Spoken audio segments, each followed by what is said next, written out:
Hello and welcome to a Bergkamp Wonderland and Arsenal podcast. I'm Gimli and tonight my guests are, first up, he's a cheddar teetotaler that should have started his diet 25 years ago. It's Danny the GFP. Hello, Danny. All right there, sunshine. How you doing, Treacle? I'm all right. How are you? I've been making funny-looking faces out of Mr. Potato Head parts all week. Okay. And what have you called these particular faces? I took inspiration from the After Dark, and I've got Colin's twin and called him Colin. Oh, has he got a face like a painter's radio? It's a magical sock. I've put a big sock on the top of his head. Stiff as a board. Hey. Right. Next up, the only man that can get away with wearing sandals into a nightclub. My favourite Welshman and yours. It's Jason Davis, or as we know him, Flip Flop. And they were flip-flops, not sandals. Really? Yes. Hello. How are you? It's been a long time. We had a lot of people last week actually ask us if you'd left. Unfortunately, I did have to say that you were going to be on this week. We couldn't ever let him go. Where would the world be with no Welsh justice to sort shit out? Exactly. No offence. If I'd left, you wouldn't be breathing. Really? That's how I feel at the moment. That's how I feel. I agree with everything Jason says from here on inwards, just to be safe. Okay. I love you, boys. I don't, however. Oh. But I am a glutton for punishment. Get on with it. Okay, next up, long-time friend of the show, Mr. Patience himself. It's Tim Payton. Hello, Tim. Hello there, it's good. Yeah, it's good to have you back. How have you been over the summer? Oh, I've been very good. I've been slightly distracted by the enjoyable scenario of England crushing the Australians in the Ashes series. So it's been a good summer. And they bring football back too quickly now. When I'm Prime Minister, it's going to be the 1st of September. That's going to be the law. Enjoy the summer and then start the football season. Look what happens when Arsenal play too early and it's a bit hot for the boys. Oh, that's terrible. I was clucking for the first Premier League game. I don't know about you boys. No. Soon there won't be a season break anymore. They'll just keep going because they can make more and more money. You know, they'll have like 1 week off and start again. Are you going to be your usual controversial self tonight, Tim? I may do. I hope you are. That usual controversy just means saying it as it is, doesn't it? Are you listening, Jeff Arsenal? I'm sure he's got a massive smile on his face. Right, we'll move on, though. Next up, one of ABW's finest bloggers and the man of the media. It's Simon Collins. Hello. Hi, Gim. How are you? I'm not too bad.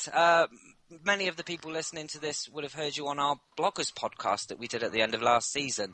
Yeah, it was very good, that, I think. Interesting to hear the guys speak, and I know the predictions that we had and we were chatting about at the start of the season certainly didn't go with the way the West Ham game did, but I'm sure we'll get into that in due course.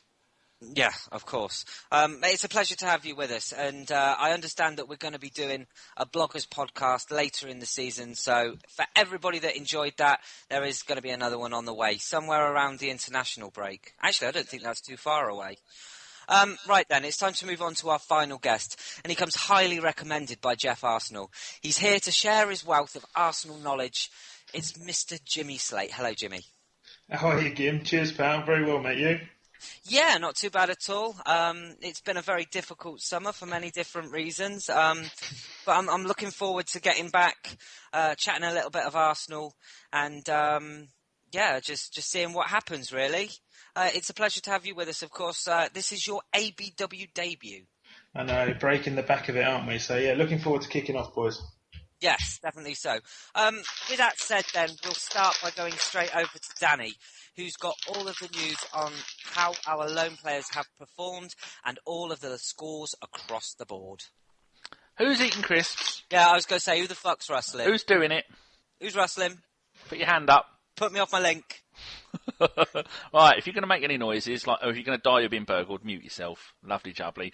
Right, season's fixtures and results so far. Well, the ladies are in the Women's Super League. They lost 3-2 at home to Man City, and we're currently third in the league, behind Sunderland and leaders Chelsea, who, just like the men's football, are trying to kill women's football with money. Thank you very much, Chelsea, you bastards. This Friday, tomorrow, the under-21 start their campaign at home with a game against Fulham, and on Saturday, the under-18 start their season off with a home game against Norwich. So good luck to the lads and the ladies. Right, loans. Been some pretty decent debuts for most of these players. John Terrell started the game and scored a goal in the Championship for Birmingham on the weekend. Zach Hayden, he started the game for Hull, and Chupa Apcom, he started the game and scored a goal in the Championship, and then came on as a sub last night, or I think it was last night, in the League Cup, scored a goal and scored one of the penalties in a penalty shootout. So Hull beat Accrington Stanley 4-3. I'd no idea who they are before you start. Niles Maitland-Niles, Conservative, was playing for Ipswich, and he started their league game in the Championship at the weekend. Super Dan Crowley, he started a game and got an assist for Barnsley in the Championship. Why are you all writing stuff in the box when I'm trying to read it? Thank you very much. You're putting me off. We're not paying attention to you, that's what it is. It's probably the best. And then the last loanee to go out, Martinez, started in goal for Wolves yesterday and only let in one goal as they won 2-1 in the League Cup. There you go. That's all there is. Oh, and there's a little bit of Pirates information, just a little bit before Jason has a meltdown. As you know, we sponsor the mighty Barbican Pirates, and they've had 11 pre-season games, the best one being an 11-1 win against Southway. They have had a 9-0 win, and they won again last night 6-4, and they've also won the Homeworks Shield, which is where they played a load of blind children with no arms and legs. I was going to say, was it children, homework? It was 9-0 they beat them, so obviously a really entertaining game. And their first game of the season starts this Sunday at home versus Maristow at the Skull and Bones Park. What? That's what they've called their stadium, Skull and Bones. I think he's living in a bit of a dream world there, but... Oi, he's the chairman, he's the owner, he's the manager, the player manager and the player, so he can do whatever the fuck he wants. So good luck to the Pirates this season. The FA Cup has you written all over it, or You'll steal it. Always. I mean, we always wish the Pirates the best of luck. We certainly do. So, yes, try and get 5 wins under your belt this season. They will. I reckon they're going to come second in that league. I'm not even going to ask Davies what he thinks. No. Move on. Yes, definitely move on. Right, our first topic tonight is that 2-0 home loss to West Ham. First game at the Emirates, and the fans were buzzing to get the season underway, but it didn't quite go the way we'd hope. Jimmy, would you like to kick us off? Oh, God. Yeah, no worries. Back in the season ticket, I had a year off last year because my little girl was born, so I was really looking forward to getting back up to the Emirates. And a couple of managerial things I think that that Wenger sort of missed a trick on, albeit I'm a very big advocate of his. I think after Cazorla's season last year, starting in wide left was a massive error. He just looked a little bit lost out on the flank, and we had no cutting edge on the left-hand side because Monreal hasn't really got a second gear up and down the flank either. So we had nothing really distinctive to offer from our left side. And I think Walcott's probably played 9, isn't he, for 60 to 70% of all of pre-season, and he started with Giroud up top because we thought that they were going to play in a really deep line and just sort of sit, albeit they didn't really under Bilic, and they come back and caught us on the back foot, and we just looked really flat. But I mean, it's only 90 minutes, and we've had a very good pre-season, so hopefully we'll bounce back against Palace on Sunday and crack on. Yeah, and obviously cue the meltdown on Twitter. Jason, I'm going to come to you next. Obviously, the talk of this game is going to be Czech's 2 blunders to actually gift West Ham the game. So, one, why did he come out so far to punch it? And the second one, he really should have saved it, shouldn't he? What do you make of his proper debut, should I say? Well, first of all, the first goal, where's the marking? Where's the marking? We've got a decent back line, okay? Koscielny and Monreal have lost their men. They're nowhere to be seen, but nobody will have a pop at Koscielny because, you know, he's untouchable in a lot of people's eyes when, let's be fair, okay, he makes mistakes. He's human. He's the same as everyone else. So the back line have lost their men. Their front boys have been sharp, and, you know, Czech's been forced to come out, and we've botched it as a team. The second goal, he's just got caught wrong-footed. It's going to happen. It's always going to happen. You know, it's one of those things in life. But again, why are we losing the ball in those areas? You know, the whole game, our movement was very poor. Again, you know, this happened last season when we were struggling. Our movement's poor. We don't play with enough width. everybody, naturally goes to the centre of the pitch. And, we're stood there from Ollie up top. He's not holding the ball up well. From the support players, we're not moving, so players have got options of passing. It was just a disastrous performance as a team. And it's all down to a movement and lack of width. It's as simple as that. But, you can go on and slate Czech if you want. That's fine. I don't care about that. But it's not actually what happened. The bottom line is our defence has let the man get to the ball and have a free header. Yes, Czech's made a blunder. No ifs, no buts. But, let's be fair. Ramsey poor, Cazorla poor, Oxlade-Chamberlain okay-ish, Giroud poor, Koscielny poor, Mertesacker poor. Throughout the team. Just not good enough. Again, going back to last season, it's Man United away in the league. It's Tottenham away in the league. It's Monaco at home. Sometimes we just get a little bit complacent, and that's what's happened. There were no nerves. These are international players, but we've gone complacent and we've paid the price. But let's not just heap all the blame on Czech. We've lost the ball in stupid areas and we haven't marked our men. Simple as. I mean, you've made some very, very good points there. One of the questions I did want to ask is, are we guilty of underestimating the smaller teams? But we will get to that. I want to really stick with the Czech blunders at the moment. And Tim, I'll come to you next. You won't go to Tim. I just typed in the box. He's been cut off. Okay, we'll go to you then. I've been cut off as well. Oh. Go on then. Go to Simon. Go to Simon. He's got wise words. Yes, Simon. What did you make of Czech's performance on the day? I mean, he was one of the players that were really singled out for, I wouldn't say abuse, but criticism for that game. Do you think the fans are right to criticise his performance on that game? Yeah, I mean, it's a difficult one because he's been so good throughout pre-season, and the fact with Czech is the calmness he brings to that team. Certainly you saw it in the Community Shield, the way he sort of marshalled that back four, and to see him make a mistake, was painful for a lot of fans. But firstly, for that first goal, I just think the defensive line is so high, which personally I really don't like. I mean, if they just sit a bit deeper rather than giving the man the chance to get the run on the ball. So by the time that ball's in, Kouyate's getting a run on it, and all the Arsenal players, the momentum's going backwards. Whether that's Czech's decision, whether that's Steve Bold's decision, that's something that you have to decide for yourselves. But I think with Czech, goalkeepers make mistakes, and I think for him, it's one of the things he's going to have to get used to is, playing for Chelsea. In front of him, he had, Cahill and Terry, who are very good at set pieces, Ivanovic, who was very good at set pieces, and, he probably didn't have to come for many balls, many crosses. And now for us, he's going to have to, do that. He's going to have to be more commanding, perhaps try and come and punch for balls.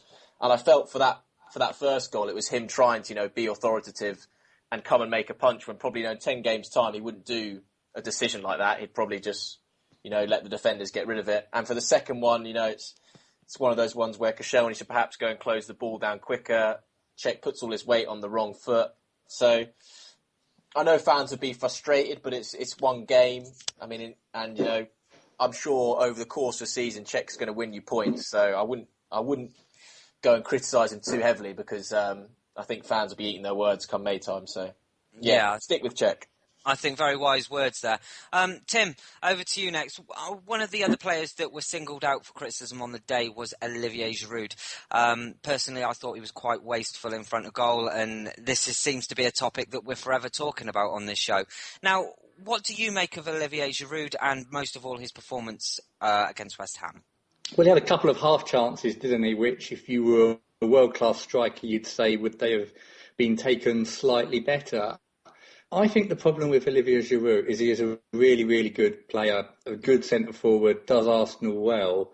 But you kind of look at him and think he's the kind of player that fits in a team that comes third or fourth. But is he the player that changes a game, that plays for teams that win Champions Leagues and wins the title? And I doubt shortage in the world market of people who are better than him. And that's why, and it's one of the reasons that makes me suspicious of anything else happening. That's why he recently got his salary increased to 140k a year on a big new contract. It's because there's not much to challenge him. That's very true. So you yourself, would you like to see a big name striker come in? Everybody would. I think Arsene Wenger would. I think everybody knows that if you have a player of the calibre of a Suarez, who almost carried Liverpool to the title, of an Aguero, who when he's fit and fighting to go, we know make City the best team in the country, I think. Imagine Chelsea with Costa fit. I mean, if you have that world-class player that knows where the goals are.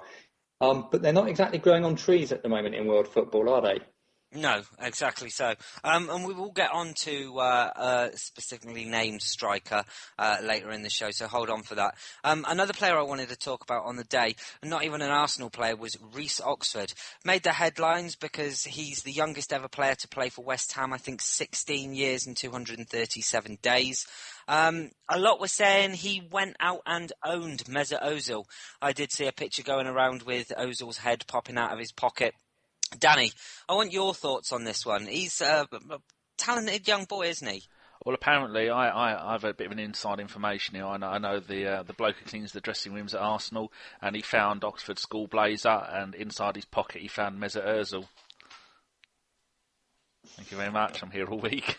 That's crap. I just made it up here and right now. I can't see you do. Actually, you probably would do better.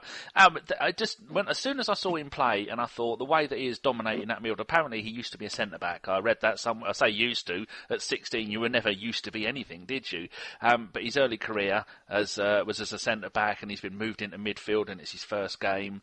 And I just seen what James has written in the window. Sorry, James.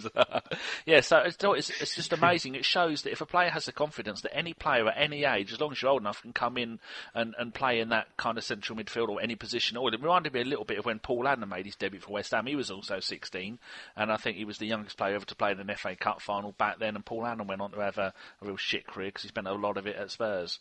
But I think it's really good watching a young player go out there and play with confidence, and he hasn't got a care in the world. And it made me think, well, maybe like John Terrell or Super Dan Crowley or some of those, maybe would we have been better off having one of those in midfield? Because Ramsey was appalling, and Cazorla, who has spent a lot of his career out on the left-hand side, he was appalling as well. And I think the only people in our team that weren't appalling was probably maybe the fullbacks. I mean, that Monreal saved Giroud's life. That's about the best performance of the day from our players. I mean, the Ox was brilliant, but I just get the feeling that the Ox is on a different level from the rest of them. Maybe it's just because he's young as well, but yeah, it's just really nice to see that young Oxford bloke in. I expect Man City to put in a £50 million bid for him any day. Yeah, that certainly wouldn't surprise me. We'll talk about the team sheet then, and Hector Bellerin got an injury, whether that was in the warm-up or the day before, but Debuchy came in. For me, Debuchy looked a bit like a fish out of water.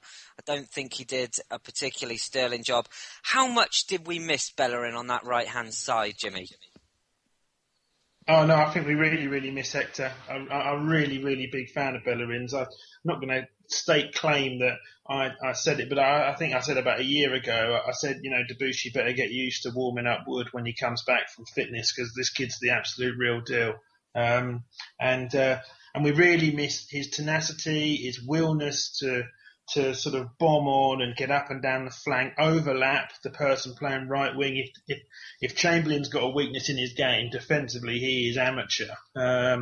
But he gets up and down, he puts his foot in, and he's technically pretty good. I mean, look, he scored off his left foot twice last year. He scored a great goal inside when he was shown inside at Liverpool, and he's got a lot about his game, and Arsenal, when they fly, are all about the transition from back to front, and that was so staggered on Sunday as to we just had no transition whatsoever from defence to up front, and Bellerin and I think Gibbs is the call at fullback, because they really kicked that off. And yeah, we really miss Hector. Not so much defensively. Look, Debuchy's solid defensively, but albeit he was poor Sunday. But we really missed his attacking goal and to add a spark into the game. Ozil needs to play around pace, so you see a £40 million footballer. If the game's static, you might as well take him off the pitch. Yeah, no, that's very true. I think the breaking news tonight is that Hector Bellerin is going to be fit for the game at the weekend. So at least that's, one positive. Tim, I'll go to you next. And the question that I talked about earlier in the show was, are Arsenal sometimes guilty of underestimating teams? Do you agree with that? Yes, partly. I mean, but it happens to every team. They'll have one or two results where it just doesn't click. I don't know what it is, because everyone was pointing out that what a high they came in this season, the confidence that's there from the cup final, the sense of purpose that they had, and all of their statements about not getting off to a slow start. And then that's exactly what they go and do. But there are different situations from 2 or 3 years ago where there was much more turmoil going on, and they still got off to a poor start. I just can't quite put my finger on it. Are the players got the wrong attitude? Is the manager not capable of motivating them and telling them what's in front of them? Something doesn't quite work, particularly in the first couple of games of the season. You look back over the last 5 to 10 years and see the opening game result, and it is a really shocking record. But I can't put my finger on it. It must be the failure of leadership from the manager, I'd have thought. Where else do you go to other than point to that? No, I mean, it's a suggestion. Jason, would you like to come in on that? Yeah, I disagree. I've got to be honest with Tim. These boys know what they've got to do. We had no width whatsoever on Saturday. It doesn't matter who you've got at left back and right back, because everybody's coming inside. So, they're not looking to spread the game wide and to stretch it. So everything's congested and our movement is poor. Now, Aaron Ramsey has been a Welsh captain. Mesut Ozil's won a World Cup. Santi Cazorla's played for Spain. All these guys know better. There's a lack of intelligent leadership and adaptability on the pitch. Now, maybe that is Arsene Wenger's fault for not buying a player who can do that. And Arteta's not the answer. Let's be quite frank about that. Okay? But these guys have to adapt on the pitch. West Ham had an easy, they worked hard at defending, but they had an easy job because we weren't trying to stretch them at all. Nobody got to the byline. Nobody's got chalk on their boots, as somebody mentioned. We're trying the same things time and time again. And in front of goal, we're sadly shocking. A couple of good efforts, but everything else was quite weak. I don't know where to put my finger on it. You can't expect some sort of Mertesacker at the back to sort of lead the midfield. That's not his job. But Cazorla doesn't do it. No, but Ramsey doesn't do it. And, not Jack doesn't do it when he plays. He doesn't. They don't actually read the game. But, if you look at last season, I'm sorry, Gibbs looked short of confidence. Let's hope he's changed that this season. It doesn't matter if you've got Bellerin or Gibbs on the side. When everybody is coming inside, they're just making pointless runs. It doesn't matter what we'd have done. And to blame Arsene Wenger is one thing, but I'm very positive he didn't tell them, everybody come inside. That he's not going to say that. Unfortunately, the guys have let themselves down on this occasion.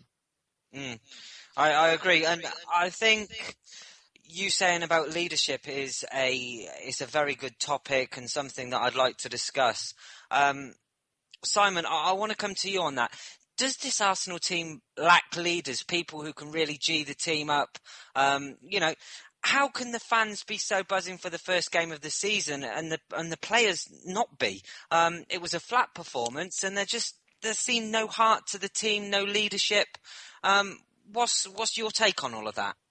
Yeah, I think, like you say, it's always been something that's talked about in the with Arsenal anyway. Certainly because Wenger's idea of a captain, well, certainly over the last sort of 5-6 years, is very different to, I think, what the fans' idea of a captain is. So, I mean, someone like Mikel Arteta, who's captain by Wenger chooses a captain, is not necessarily for his on-field, attributes and his shouting on the pitch. It's for things behind the scenes. He's an excellent trainer. He's a really good example. So for Wenger, the idea of a captain is very different, I think, to what the fans have as, the old school on the pitch shouting at the players. But we talk of leadership, and if you think since Patrick Vieira left, You know, in 2005, we haven't finished in the top 2 in the league, you know, in a decade. And I think that's sort of symptomatic of the problem you have with the central midfielder. You know, they're crying out for that sort of player in the middle of the park who's going to dominate the game. And I think that's why everyone wanted Vidal this summer, you know. So in terms of leadership, Arsenal, I would agree you don't have that leader in the park at the moment. No, that's very true. And is there anyone else that wanted to come in on that? I know, Jimmy, you wanted to say something regarding that, didn't you? Yeah, I did, because I think a big question is to go out, because I am of the opinion that I think Gabriel should play centre-half with Koscielny. He's only played a handful of games either next to Chambers or Mertesacker. I've watched this guy live. I think he's the real ticket. I think if you remember Koscielny after he'd bedded in after a year, I would say Gabriel is at that stage in his career now. And I think if he gets a run at a side in a team, which I actually personally think Koscielny is a world-class centre-half, I think he will flourish and we will have a dynamic centre-half. But I think the problem is because Mertesacker's given the armband, he can't be dropped at the moment. And I think if you lined up 10,000 Arsenal fans and said, if this is your starting 11, check Bellerin, Gabriel, Koscielny, Gibbs, stroke Monreal and onwards, who would you give the armband to? And I think if you asked 1,000 or 10,000 Arsenal fans, you'd get hundreds of different names. There's no one standout person there that you just go to with the armband, and we've got a bit of an issue there. Yeah, and Tim, you've just put in the chat box there that you agree. Yes, I actually think that by the end of the season, fashions move on, and when you say it first, you often get criticism. But I don't think Per Mertesacker will be the first choice centre-back by the end of the season. And if he is, I don't think it will be a particularly strong season for us. He's another player who, for me, fits into that Olivier Giroud category. Good player, knows what he's doing, most of the time will put in a performance for you. But I'm not sure I see him as quite, particularly on the way the form fell away last season and the way teams have worked out the lack of space and how to capitalise on that. I don't see Arsenal being champions with a Per Mertesacker playing 35 or 38 games for them. I'm convinced that next summer, the sort of howl all summer will be where we're going to find the world-class centre-back from, although we need to see a bit more of Gabriel to see if he has the potential to fill in that role. And Simon's also just put in the box. I mean, you've got to consider that Mikel Arteta is in the home stretch of his career. You've got to look, Mertesacker, as you boys have said, could quite easily be pushed out by Gabriel this season. I mean, I can't see Arsene Wenger spending, what was it, 14, 16 million pounds on a defender, and well, you know, using him as a third choice. So I think he's going to get games. With that said, we need to find ourselves a captain.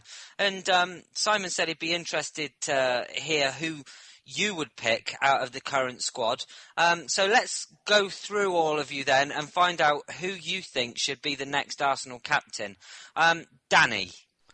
I think the captain is more of a ceremonial thing than it is. If people heard the beginning of this podcast, me and you run it, but Jason still tells us what to do. So there you go. That's like on the football pitch. If any of those players are not willing to shout at even the captain or their other players, Coughlin's never going to go, I'm not captain, I'm not telling people what to do, is he? Cech isn't captain, he's not going to tell the back two what to do. If people know a bit better about what's going on, everyone's going to be shouting and screaming. So being a captain is irrelevant for me. I think it's more of a ceremonial honour thing. So I don't really care who's captain. I think they should all shout and scream when like man on and all that other stuff that players these days like to shout. Okay, so if you're Le Prof, yeah, who'd you pick? Who would you pick? I'd leave it with Mertesacker. He's got more international experience. No, listen to the question, dickhead. Le Prof? Mertesacker yeah, or Arteta aren't going to be captain. Who would you pick from the current squad? All right, no need to get fucking leery with me. You make things so difficult for me every season. No. It's like the No, we've had complaints that you pick on me. And now whatever. look, you're picking on me again. Oh...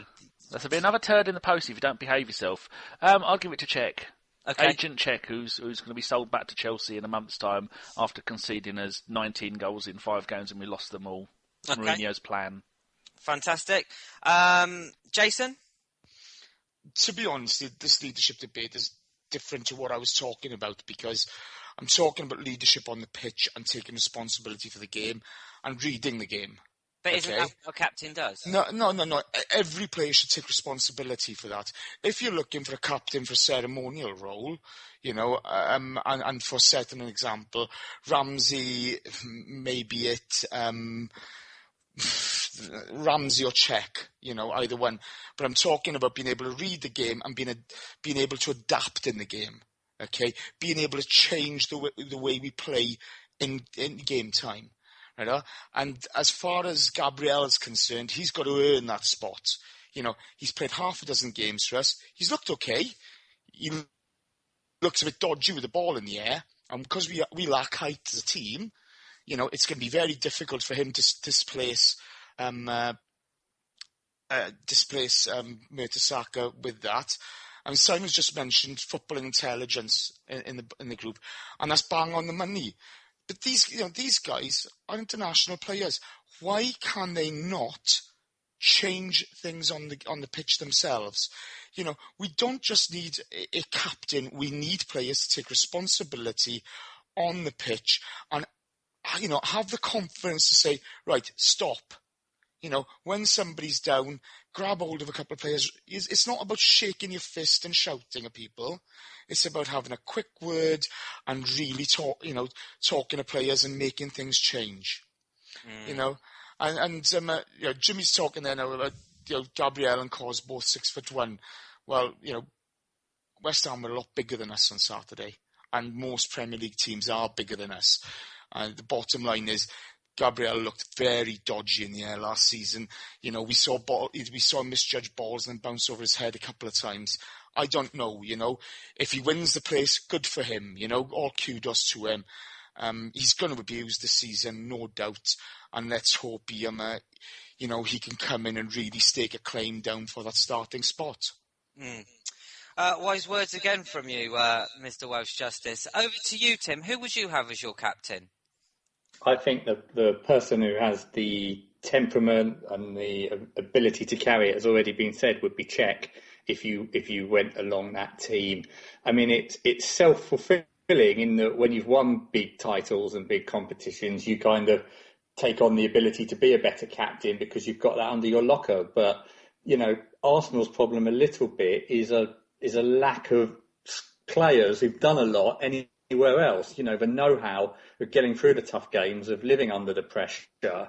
And that's something why I thought that Czech was such a good signing, because actually bringing that kind of confidence and know-how in. Surely he will get better, it was said earlier on, but it's worth pointing out, the two mistakes, and they were both mistakes that were made on Saturday, can you think of two greater ones made over 38 games last season by either of the other two lads who went in goal? I mean, they were really the shocking end of the scale, weren't they? I can name you two off the top of my head. Southampton. Yeah, Southampton. And about at the same kind of level where, the goalkeeper should have done better. But the Swansea goal at home with Ospina is just as bad. He's going with one hand with two hands when he should be going with one. That's basic. That's just as big a howler. Oh, I'm not. Well, put them in the same category. I'm not sure they're any worse. Flat-footed as opposed to a natural instinct of going with one hand for a ball. I'm sorry, Tim. We will have to disagree on that. They were pretty. All I think is that if either of those lads had made them, imagine the outcry if either of the lads had done what Czech did at the weekend. Oh. Well, the keepers, I don't mind the howlers. I've got to be honest, the howlers, I don't mind. It's the basics. When they get the basics wrong, that's what I find unforgivable.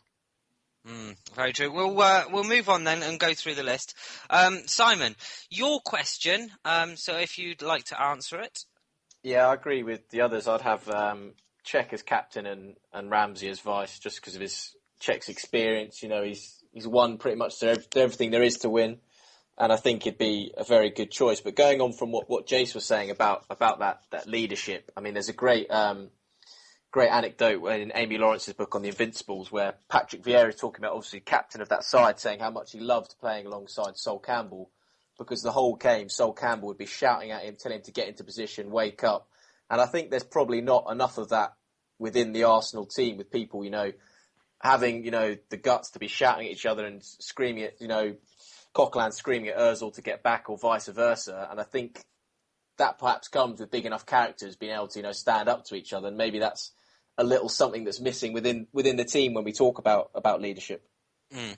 Sorry, do you mind if I come in there? I do apologise. Go on. But that's a basic in any sports team nowadays, doesn't it, Simon? Good chat is important. If you go to rugby, if you go to AFL or whatever, everybody's chatting to each other. It's good communication.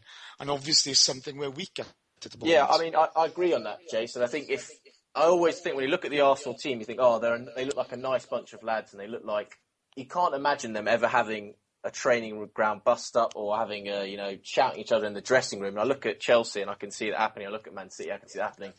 I don't see it with Arsenal. I know perhaps team harmony is a good thing, but is there someone in that dressing room who's going to stand up when they're 1-0 down on the opening day to West Ham and give them an absolute rollicking like Martin Keown admitted he would do, one time cutting up Arsene Wenger in the middle of his speech and just laying into him? I just don't feel you have that within the current Arsenal team. No. Well, can I nip in there, Gim? Yeah, go for it. Because I think, as much as it's a contradiction, Simon, to contradict that, you've kind of got to give that to Mertesacker. If you remember when Ozil was walking off the pitch and Mertesacker gave him an absolute fucking hiding and made him come out and say, come on, we've got to go and still appease the fans because they've still travelled all this way. So he does open the voice box, Mertesacker. I just don't think he's of the required standard for us to win the Premier League title. And I think that the problem is if you instilled Mertesacker's ethos and the way in which he's probably the most passionate of a poor bunch in that sense into Koscielny or something like that, you could free up his space for another player. But going on to where I would be at, I mean, and no one's even mentioned it, but I know it's been touted to him by the management team previously, but injuries have kept him away from it, is Jack Wilshere would be the person for me. He oozes Arsenal. Like the kid would be absolutely in the ear of every single person given the opportunity to play 30 to 50 games a season, but he's just got niggling injuries, and I know this one wasn't his fault because he got kicked up in the air by Gabriel in training, but I think if Jack was told when he signed his new contract in 2013, if he restored his 2011 form, that he would be in running for the next captaincy change, and that was a big reason as to why he committed to a long contract, and he would be the next version of Mr. Arsenal, I'm certain. I think a lot of what's said with this team at the moment, and certainly a lot of tweets that I read at the weekend, is if Arsenal go a goal down, there seems to be no plan B. Would a captain help towards that? Is that a captain's job to go, okay, this isn't working here, so maybe we need to do X, Y, and Z? Or is that more the manager's job? Danny? Manager's job. Can't really add much more to that. One thing I did mean to say, when I was doing the loan roundup, I forgot to mention old Yaya Sanogoals. He's played 3 substitute games for Ajax, had a total of about 52 minutes, no goals, before people start writing in. No? Yeah, he scored a hat-trick. What are you on about? He scored a hat-trick last week. Yeah, he did. No, for Ajax? Yes. Bloody did not. We did. No, their last game, they won 3-1, and a bloke called El Ghazi got 2 of the goals. The week before that, they played in the UEFA Cup, and they lost 3-2, so he couldn't have got a hat-trick then. And the game before that was in the UEFA Cup, it was 2-2, so he couldn't have got a hat-trick then.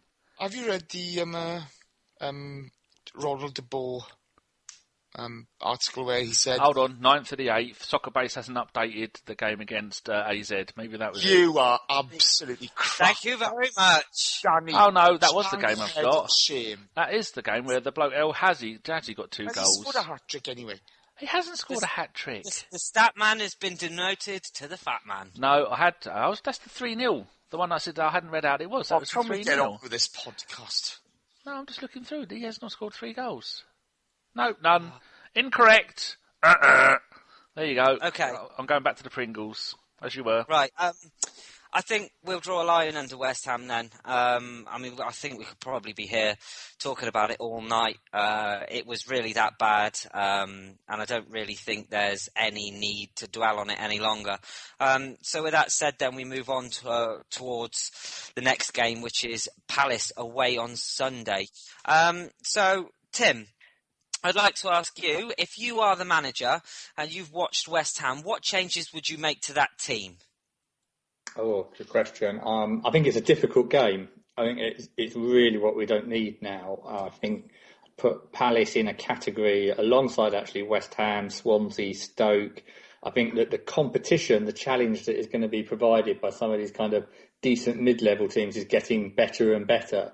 I think that the extra money that they're getting is enabling them to strengthen relatively better than the top teams are finding it possible to do at the moment. And you look at that Palace midfield and you look at the way they've got organised, so I think it's a tough game. I actually think that this is one where you go through, you send the same 11 out and tell them, for fuck's sake, wake your ideas up and get it right. I think it's a great challenge to them. So there, other than perhaps Bellerin, because that pace and that giving the width with the pace does make a difference, and he would be your normal first choice pick. But I do think it's a great one to say, you got it wrong last week. Now we start today. Get out there, fight for it, and show us what you can do. No, that's a fantastic answer. Jimmy, I'll come to you with the same question. I to be honest, Tim, I wouldn't play the same 11. I don't think in Premier League or world football you get an opportunity to go out and do the same again. It's not Sunday League football. We've got to take 3 points from the next game, and they have to put their best 11 out. Bellerin's got to come in. You're right. I'd change Gibbs from Monreal. I like Kieran Gibbs. I think Monreal's a better player in big games where you need to try and grind out a clean sheet, i.e. City away, stuff like that last year. But Gibbs is a more attacking fullback. We didn't look like scoring goals last week, so we need to nip that in the bud. Giroud would be on the bench and Walcott would be through the middle, and Sanchez would start wide left and Ox right. And to be honest, I'd probably drop Ramsey, start Cazorla in the number 8 role next to Coquelin. I'm a massive Aaron Ramsey fan, but he was really flat on Sunday, and Cazorla was wasted playing wide left, and there's no way that he won't play Sanchez. So but playing Sanchez is insanity. This Why? guy, he's got to last for 9 months. He has not had a proper rest. He should not be if you were doing a decent medical job of looking after your squad and planning for 9 months, you would not have him anywhere near it for another 2, maybe 3 weeks. It's actually a sign of desperation of what you think of the other 11. I don't think so, Tim. He's got an 8-day rest until Liverpool, and then he doesn't play again until the 13th of September. Come on. It's the mental and physical side. You watch. He will break down this season, and we'll lose him for important games because he'll be injured because he's not been allowed to have the rest of the body. He's going to come back to me in 9 months' time. It is going to bite us in the arse, that one. He is being brought back far too quickly. You can't think that watching the way he plays football. Watching him run around a lot and have the energy is absolutely a different issue to the physiological issue of everybody's body needing a rest and the importance of him having that, and what will happen during this season if he doesn't get it. We'll wait and see, but I'm certain you will see injuries that will come from fatigue. You won't spot that from the attitude of aggressively running up and down, but I just cannot believe. But he kind of said that he wanted to give him a longer rest, and I think he's just, he was meant to sit on the bench almost to give himself something to do at the weekend. I was convinced he wouldn't come on. Of course he had to, because everything else had gone down the pan so quickly. I think it's 9 months this season, not 9 days. And if we're that desperate that we have to throw him in straight away, we've got more problems than I thought. Yeah, I mean, sorry, Gim, can I just come back really quickly? Yeah, go for it.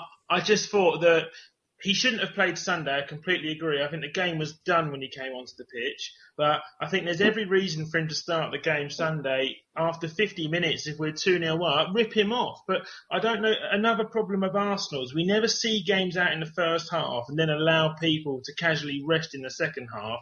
We save it to the last 30 minutes and it's all backs to the wall, and it's like a shotgun start. He should play the first 50 minutes against Palace, at least give us a platform to move on from, and then go and have a long rest. That is of my opinion. No, that's very true. I'm sure we all saw the pictures of Sanchez on the pitch at the Emirates after the game training. I know he's training hard. Can I come in on that? Because that's one of the urban myths that goes around. The picture is taken of Sanchez. Every substitute and squad players who don't play or play some of the game worn down afterwards. It's standard medical practice. You stay in the Emirates and watch 15, 20 minutes after the game, and you'll see 5 or 6 players from each squad doing their warm down. And there's this kind of myth that's been created that Sanchez is the Duracell bunny. And yes, he does work hard, but it's kind of played up to. And what he was doing was what all the others were doing, but funnily enough, no one else took a picture of them doing that. And every sport as well, Tim. Every single sport. Because it's standard medical procedure, isn't it? Yeah, absolutely right. Absolutely Gimli. right. Quick thing, Yes. I do like my stats. That thing that me and Jason were talking about, we were both right. It was he scored a hat trick in a 6-0 behind closed doors against a Saudi Arabian team. So we just went and found that. One thing on Giroud, do you know he hasn't scored in 8 consecutive Premier League games now, and only one of those he didn't start. I didn't know that. And I was listening to Hugh Wizzy last night. He was doing a bit of twitching, and he referred to Giroud as the French lamppost. So we're going to let him have that. We're not going to steal it because we don't steal Hughie's ideas, do we? No, not like other people. But the French lamppost is very apt, I think. 0 in 8 games. Get on with it, you mong. Oh, yes. So going back in on the Sanchez point, I didn't know that photo was bogus. Thank you very much for bringing that to my attention, I had Tim. no idea either. I thought that was him. I thought they were showing his dedication after the game, being the only one in the stadium running his arse off. So we were both misled on that. Yeah. And we'll go over to Simon now. You've been quite quiet. So, Simon, let's have your input on Sanchez. Would you like to see him start? Do you agree with Tim that he should maybe have another 2 or 3, 4 weeks off to get back to, peak fitness? Yeah, I mean, it's difficult with Sanchez because, so by FIFA law, every player's got to have 4 weeks off in the summer. So that's why Sanchez was back late. And, I think he's obviously missed out on all that pre-season and he obviously wants to play right away. But as Tim points out, I think it will catch up with him, if not physically, certainly mentally, just from the fact he's come back from the Copa America, he's had 4 weeks off and then he's gone straight back in. And the last thing Arsenal want is, to have Sanchez injured because, he played pretty much every single minute last season. So, personally, I'd have him in the squad again for Palace. I wouldn't start him. I would bring in Walcott for Giroud though, simply because Palace most likely they'll play Delaney and Dan and the centre halves, and those are 2 big boys who love nothing more than us to, be battling with Giroud in the air, and they'll hate it if you've got Walcott, running in the channels. So I think that would be the way to play against Palace.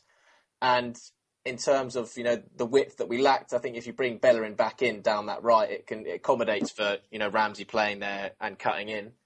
So that's how I'd go with it, really. Yeah, I think Sanchez is not quite yet ready to start a game. I think give him another half an hour and then come Liverpool, with that extended break, it'll be a Monday night game. I think he'd probably be ready to start against them.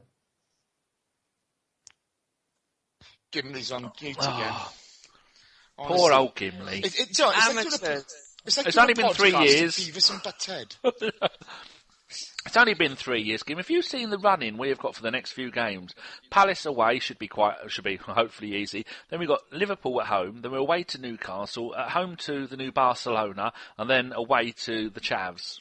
We're going to probably struggle to get a handful of points from that lot of games. I think Palace away is a very, very tough game. I think we could easily underestimate.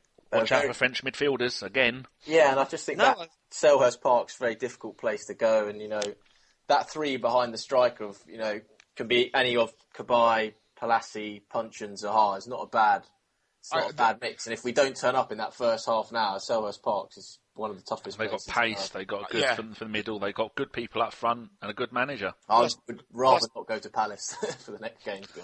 But that's bad. They nearly ripped us apart at pace last season, didn't they? It was a narrow win, wasn't it? Yeah, it was really tough. 2-1 again, wasn't it? But they looked like scoring at the end of the second half. We were lucky to come away with a win. Going down with the Sunderland lads. Yes. So now I will ask for your predictions for our world famous predictions. Hold up. What? Sanchez, the medical team will know if he's ready or not. This medical team they've got now, they'll know if he's able to play. I'm just going to add that in there because you haven't asked me about it. Okay. You probably did, but he was on mute while he asked you. Yeah, that's it. I was on mute while I asked you. So you can't win them all, Jace. He's been You can't win 'em. tickled. Oh, Jesus. Oh, it only goes downhill from here. So I'm going to ask you for your predictions. Danny, we are running the Predictions League. Have we got a trophy? We have, but Jeff is not giving the one back from season 1. He wants to keep it on his mantelpieces. It's the most treasured items he's ever had. So he is going to buy a new one. And then what we think we're going to do is a few of our favourite people on Twitter that we can trust. What we're going to do is Jeff's going to pay for a new one, and we're going to post it to 3 or 4 of you. Take your photo of you holding it, but put it on the website. Then you pass it all around, and then this season we may keep it ourselves. But at the moment we're all on nil point. I'm still waiting. I'm still waiting for the trophy from Well, Flip me and Flop. Jason have got that in hand, haven't we, Jace? Yeah. Monday. That means clip Bart. No, seriously, you were going to put it in the post, right, 2 months, it could even be 3 months How ago far now. do you live from him? About 20 miles? Well, oh dear. Go pick it up, you lazy shit. They're fucked. I'm not driving down there. Shithole. More like Right, he isn't anyway. driving up to where you live. No, He'll so get predictions. shot. I went to Manchester for it. I'm not going to fucking Merthyr as well. What the hell? Jesus Christ, this year I'm going. All right, Right, I'm going to say it's going to be 1-1, and the first goal score is going to be I'm going to go Kabaye. No, Okay. is it Kabaye? Yeah, Kabaye. So 1-1 Kabai. Yep. Jason. Is that your horse version of your prediction? No. Or? That was the prediction that I was going to use. Go on then, Jace. Wise words, Jace. 3-1 to the Arsenal, and Rambo's going to open the scoring. Good God, Okay, Tim? delusional. 1-1, Ramsey will open the scoring, and then we won't be able to hold on to it. Simon. 1-0 and Cazorla from the penalty spot. Are you Okay, doing Jim. the It's not bloggers going to be prediction? from open play, is it? Oh dear. Simon, are you doing the bloggers one this week? So we could use yours then, because there's had lightning. There's lightning here. I'm going to die. Yeah, we can use mine for the bloggers. Right. Okay. Go on, Gim. 2-1 Arsenal, Cazorla and Walcott to bag. So Okay, what, Jimmy? What did you say? This goal scorer? First goal scorer. Cazorla first, Walcott second goal. All right, easy, Tiger. You can be the listeners' predictions, and it means I don't have to forget. And Gimli, here we go. He's keen. 5-5. I'm going to go 2-2 with Walcott. Giving it a Desmond. Theo. A Desmond, yeah, a bit of Desmond. Going to go for a bit of Desmond. He's doing a Right, I know Desmond. Tim is very limited on time tonight, so he could really only join us for an hour. But I've got a few questions I want to chuck his way, and then I'll bring the rest of you guys into I have this, one and we can question as well that I've been told by Mr. Fife I have to ask while Tim is in the group. Do you want to crack on and get it out? Oh, get it out. You ready? Yeah, go get the This question is out there. from our very own Mr. Fife, who it says he wants jovial answers. With news emerging that Jeremy Corbyn MP is an Arsenal fan, which Arsenal player would be best suited to Labour leadership and why? And we'll start with our very own Mr. Payton. Oh gosh, that's unfair. I'll think that one through. I've met Jeremy Corbyn quite a few times because Is he a gooner? Yeah, he is symbolically, because he's the constituency MP for Islington North where Arsenal are. When you start talking to him, you realise he doesn't really watch the games or follow it that closely. So, yes, but not really. Nice guy to chat to, works hard for his constituency, absolutely disastrous leader. I think that it would be Flamini because the French are all kind of socialists, really, aren't they? And he does a lot of pointing and telling others what to do, but nothing ends up happening. So I think. Oi! Don't have a go at Flamini. Flamini. Did you hear that Flamini is currently hanging out round Adebayor's house, swapping tactics on how to get payoffs? Oh, ouch. You can confirm that particular story is true then, Tim? That he is holding out for a bumper payout to leave? Well, why not? Of course, why not? That's what he should do. He's got a contract. He's got the option of sitting there and getting paid for one more year. Or someone else will offer him a better deal. What would you do? Fans make the mistake of thinking that players are like fans. They're not. They're doing a job. They're mercenaries. So take the highest wad. And then Arsenal signed a contract with him, which both sides hold the other to, and he's entitled to do it. Some of them might skew a bit more wanting to play, think about their career. Both those guys are at the end and, sit on your arse for a year and get a very big cheque. But they know that come August the 31st, they'll get better and better offers from the clubs to buy them out or compensate for the salary that they'll pick up next year. It's what they do. Let's just not sort of stick halos round their head and accept what they exist for. No. I've got some questions for you now. Oh, anybody else going to answer that question? I've got a great answer. Go on. Oh, I'd pick Tony Adams because he's our greatest leader and he could be Labour's greatest leader and I won't have to pay the fucking bedroom tax. You and that bedroom tax, that really does grip It's your your shit. bedroom, child. God, I shouldn't have to pay it. You did ask to be born. I'm getting grief. I told it to shut up. Danny, Yes. you should have wiped it on the curtains. I tried to. Mum sat on the curtains really, after. though, it's obvious. It should be Arsene Wenger, because if he was in charge of the country, the deficit would be got rid of in about 6 months, wouldn't it? Very good. If you needed to go, Tim, that is the perfect opportunity. On a winner. No, I've got a few more minutes. Hey, lovely. Anyone else want to answer that Labour thing, Gimli? No, I don't. I'm not interested in politics. They're all lying bastards. All I'm interested in is asking some questions to our good friend Tim. Go. Go on then. Good. Right. Tim, statements have been made over the summer that the only two players Arsenal Football Club cannot buy are Messi and Ronaldo. You're a man with the finances. Is that true? It probably is if you think about what the other players would cost and the factor of the wages now. There are players they can't buy because the other clubs won't sell them, but I think it's not far off being accurate. Arsenal have got significant financial resource that they can use now, and a lot more coming next season because they'll be a part of these increasing television deals for Premier League and Champions League. We are still being sold short on the quality of our squad set against the income and resources that Arsenal have. Next question. Later on in that statement, I can't remember to hand who said it. Wasn't it one of the It was Lord Harris, carpet magnet. Yes, that's the one. But basically, he went on to say in that very same statement that Arsenal could spend £200 million on players comfortably in this window if we wanted. Again, is this true?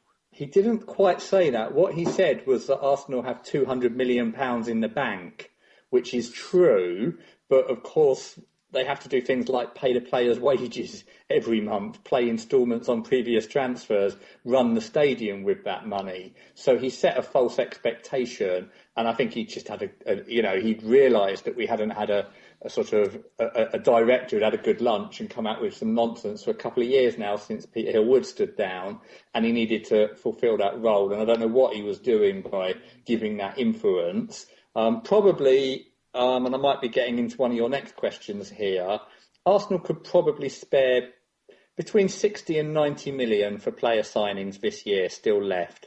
They're a very cautious club, so they always like to hold back the kind of non-Champions League contingency for next year. But if they were a bold club, but not reckless, you could see them spending 80, 90 million this transfer window. The AST tends to predict it'll be more like 60 million because we allow for them being cautious within that estimate.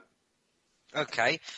So there's a lot of rumours around Joel Campbell going to Villarreal and a deal for that being sorted very, very shortly. I think the fee being touted is about 6.75 million.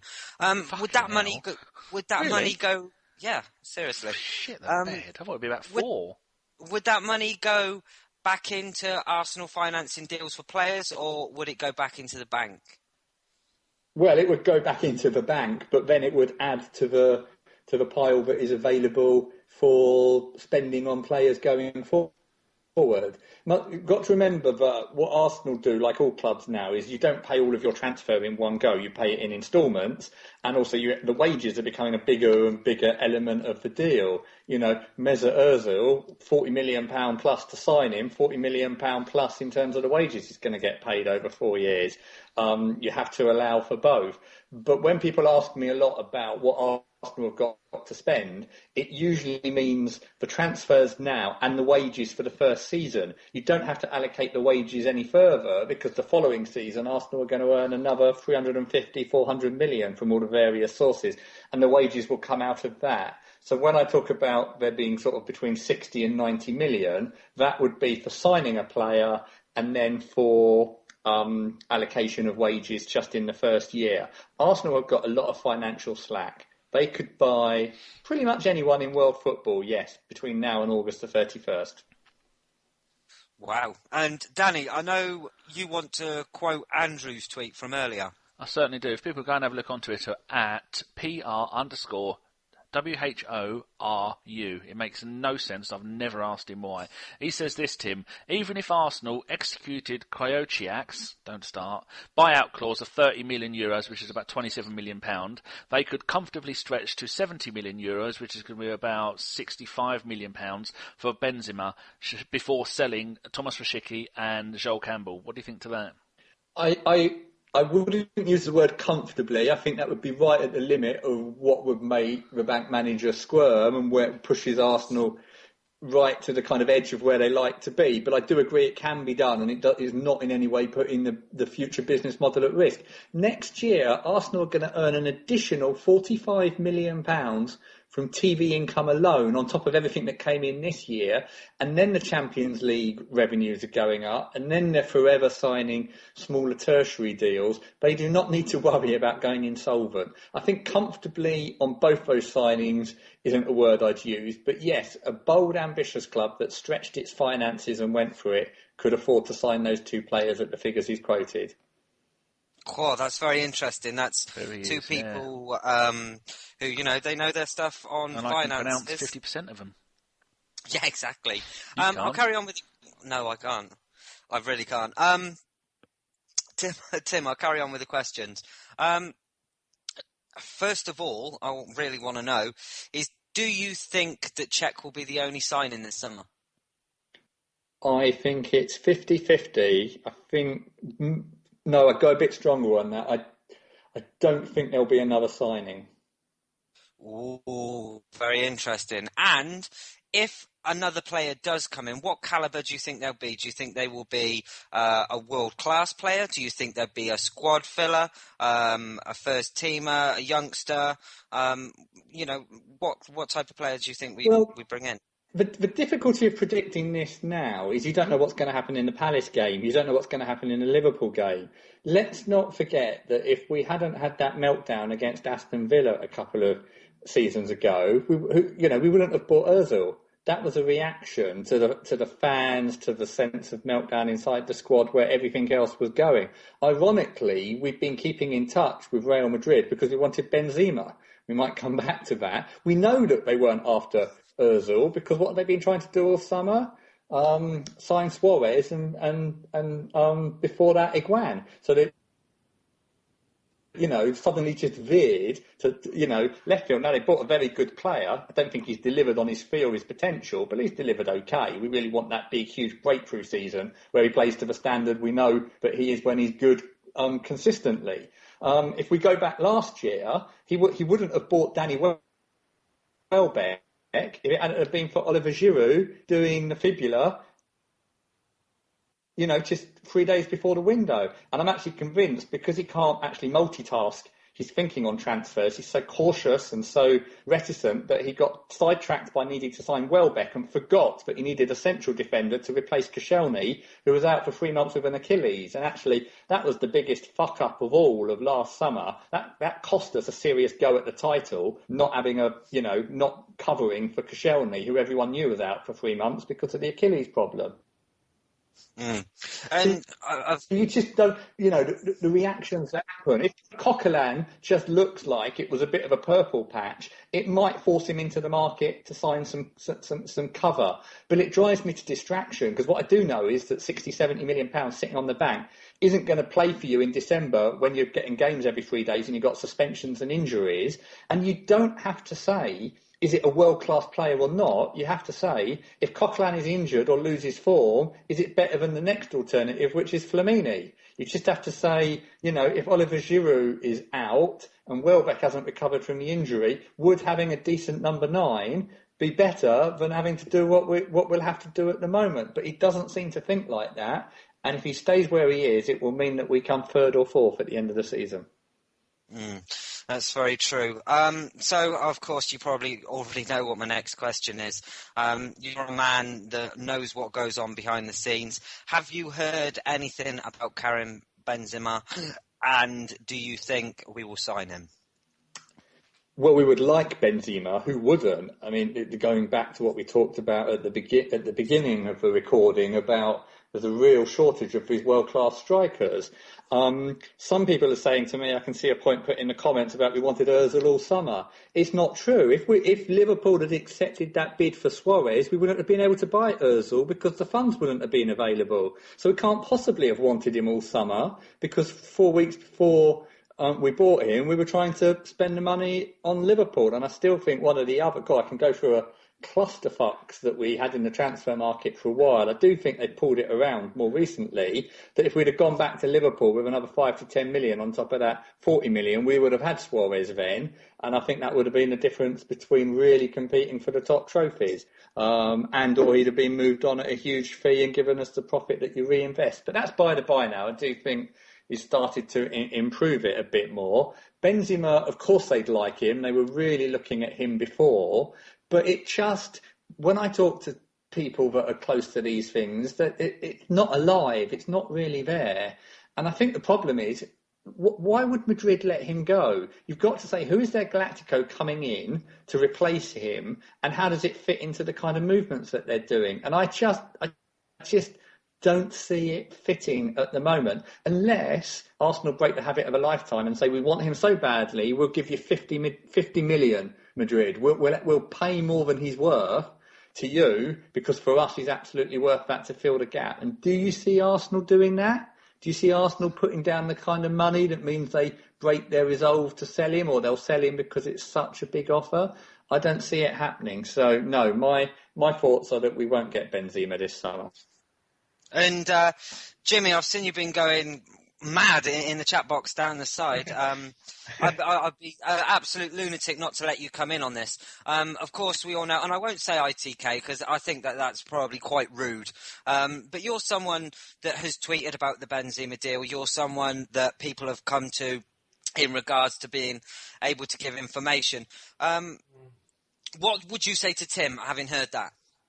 I mean, look, Tim's a very well-connected guy with the Arsenal and wears the crest on his sleeve and knows as much as many. I've been given a slice of information. The player's name wasn't given to me initially, but it's only with the media coverage afterwards that I was informed that we had put an extremely large sum of money, in circa £70 million, together as a package, potentially to accommodate the transfer of a said player. Which would incorporate his transfer fee, his first-year wages, any buyouts of his existing contract, an agent's fee, any legals owing, and sort of, monies towards relocation, things like that.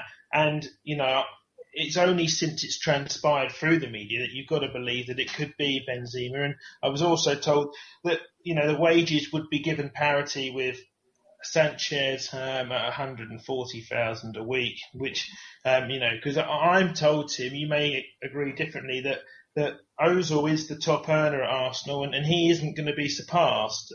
But so with the Benzema situation, I think it's something that will transpire. I think Benitez doesn't want to play him at 9. I think he wants to play a false 3. They want to use Isco, and if he's not the kind of player who's going to sit on a bench, so I think that But how do you know this? Sorry, how do you know this, or is this what you're are you creating a hopeful scenario to make the case for why he'd move? What evidence in the teams that Benitez has picked or said makes you think that that's what he wants to do? Oh no, I mean obviously there's a difference between information and obviously opinion. I would be hopeful that Benitez wouldn't want him to play there because obviously I would like him to play for Arsenal. But but that being said, there's been talk of Ronaldo playing at 9. Bale's been said he wants to go through the middle. They've got great talent. Isco on the bench. So that even if Madrid don't sign what you say as a Galactico is, to come in a forward position, I still think that they could lose one of their forward players should the amount of money satisfy Madrid, like you say, to part with the player. He is going to be 28 this year, so an extortionate transfer fee would be a pretty good deal for both parties. We need a 9. I think like you said, the cash reserves we've got available are there, in black and white to spend on a player. World-class centre forwards are as rare as rocking horse shit. So potentially there's a deal to be done, and if that's the kind of money that's got to be touted as a package to get a player like that, then what we would spend, would you not agree that we would make back in image rights and also winning championships should we get hold of him? Not in image rights and that kind of thing, given where we are, but I do agree that, that jump of coming second or first and making the final stages of Champions League and even Premier League appearance money and extra TV appearances, it does make a difference. Yes, you invest, you win, you make more money, and it pays for itself. Clearly, you can't go crazy on that in case it goes wrong, but it would pay itself back. But I think it would be at the 50 million level. And would you spend that? Do you think Arsenal will spend that? Yeah, I do, because they did on Ozil, and I think once Ozil plays with the number 9 that will hone his skill sets and talents, you will see that it's a world-class signing. You spent 35 million on Sanchez plus 30 million quid over 4 years. So you've made a 70 million pound commitment to Alexis Sanchez, and last year he returned goals that no other striker at Arsenal has done since Henry and Van Persie were there. So the proof is 100% in the pudding in Sanchez, and I think that should give the confidence to the board and Wenger that if you pay the money for the top talent, it will deliver it. The other thing that I'll throw in, this will liven it up. If Benzema does leave, I think he'll end up at Manchester United. Yeah, because of De Gea. So, sorry, guys, okay? But in all this, we're talking about going for Benzema, right? Why are Real Madrid going to sell him? They don't have another top-class forward. Ronaldo's already said he doesn't want to play up top. He doesn't want Bale playing 9 or 10. They've promoted Mayoral from the Castilla side up into the first-team squad. He's not proven. Okay, Jesse's seen as a winger. Isco's seen as a midfielder, not a forward. They don't need the money. The FFP doesn't touch them.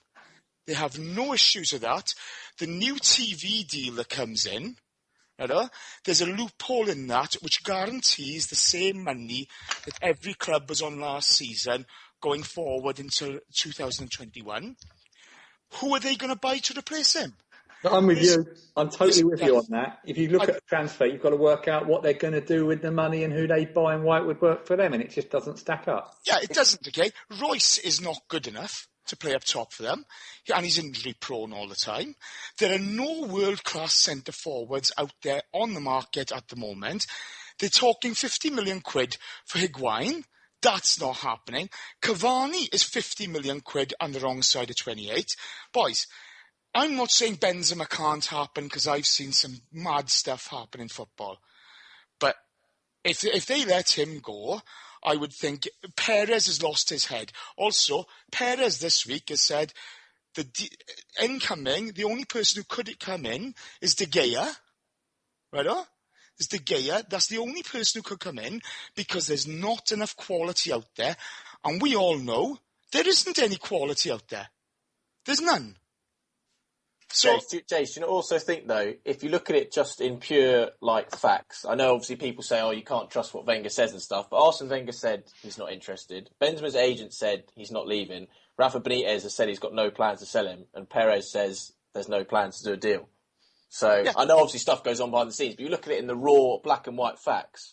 But sorry, I just want to make one more point as well there. Combined with that, Karim Benzema is at his boyhood club, the club he supported since he was a kid, the club he dreamed of playing for, the club who Perez, when Benzema signed for them, private jet, and he got Fatty Ronaldo in, okay, as a surprise for Benzema on the day he signed. I'm sorry, guys, this does not stack up. If Karim Benzema comes to the Arsenal, it'll be the biggest shock in football. Far bigger than Chelsea. And why do you leave, the team that gets to the final stages of the Champions League, that lifestyle in Madrid, and what they do in their own league, to come for a team which can't get past the last 16 of the Champions League and hasn't come in the top 2 of its own league for 10 years? It's not a step up, is it? Absolutely. You're adding 2 and 2 and getting 22. Tim, can I ask? Oh, sorry, Jace. Go on, finish. I don't agree with that. But I'm sorry, mate, but those are the facts. They don't have to sell. They're financially secure, okay? All their debt is structured on low-interest loans.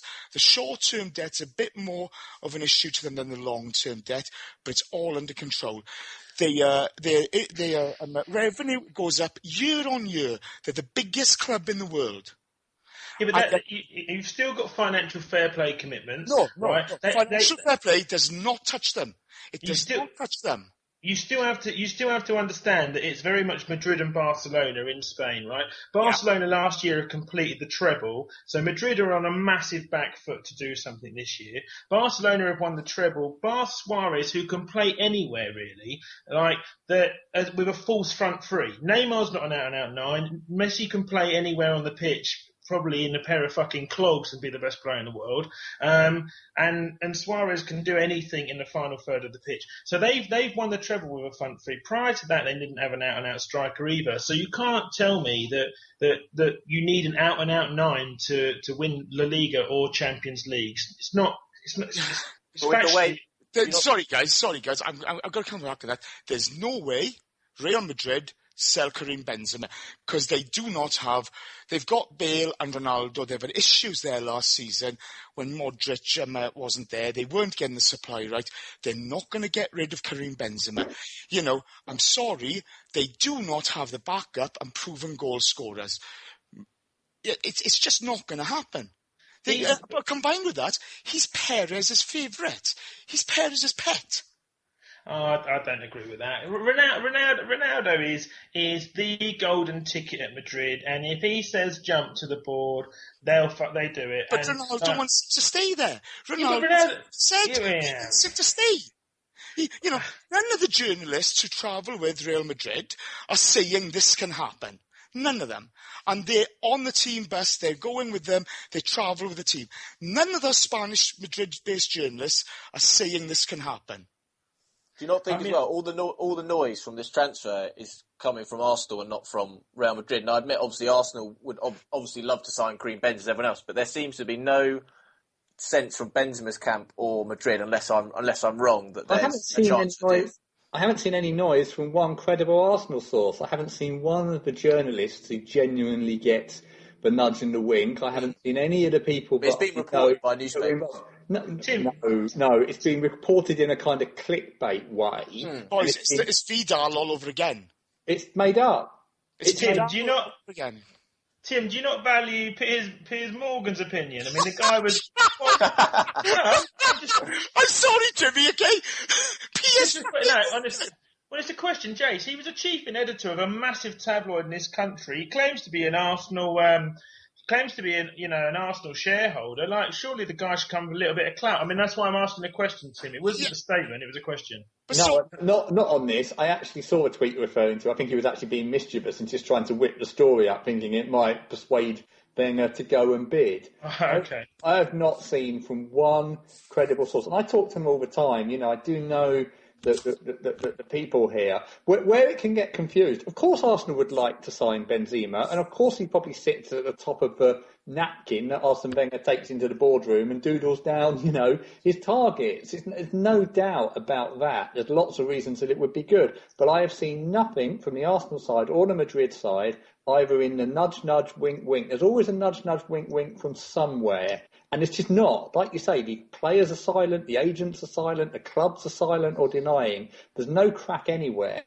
And you add it to the fact that why do Madrid, who need to catch up with Barca after last year, sell the one out-and-out world-class goal scorer that they've got? I just cannot see it other than for crazy money. And then you've also got this kind of stalking horse. Clearly, De Gea is going to Madrid, isn't he? That's their signing of the summer. And they're arguing with United over a mixture of the fee or the player that they get in exchange. And there's going to be some kind of interesting dominoes on August the 31st. And that's the only reason I kind of say, God knows what's going to happen. They've turned down £100 million twice from Manchester United for Bale. They don't need the cash, because you'd sell him at that, wouldn't you?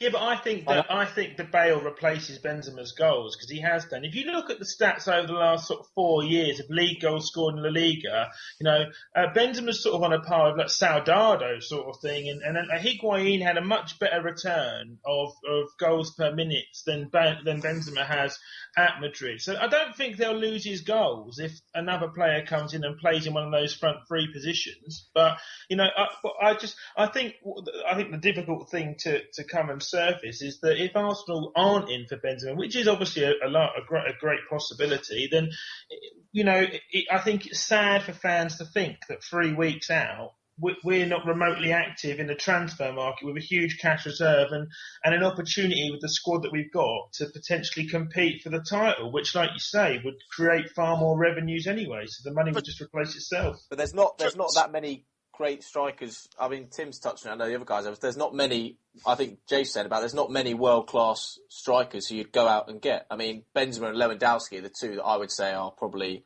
as out-and-out sort of number nines. Yeah, the best beyond that. I mean, Cavani, I don't think's that great. Higuain, I don't think's that cut above. So, I mean, you're better off just keeping the money, I think. But combined with that, guys, okay, and by the way, Jimmy, I wasn't laughing at you with Piers Morgan. I'm laughing at Piers Morgan because I hate the twat. That's fine, mate. He's a cancer on the club. He's a cancer on this club.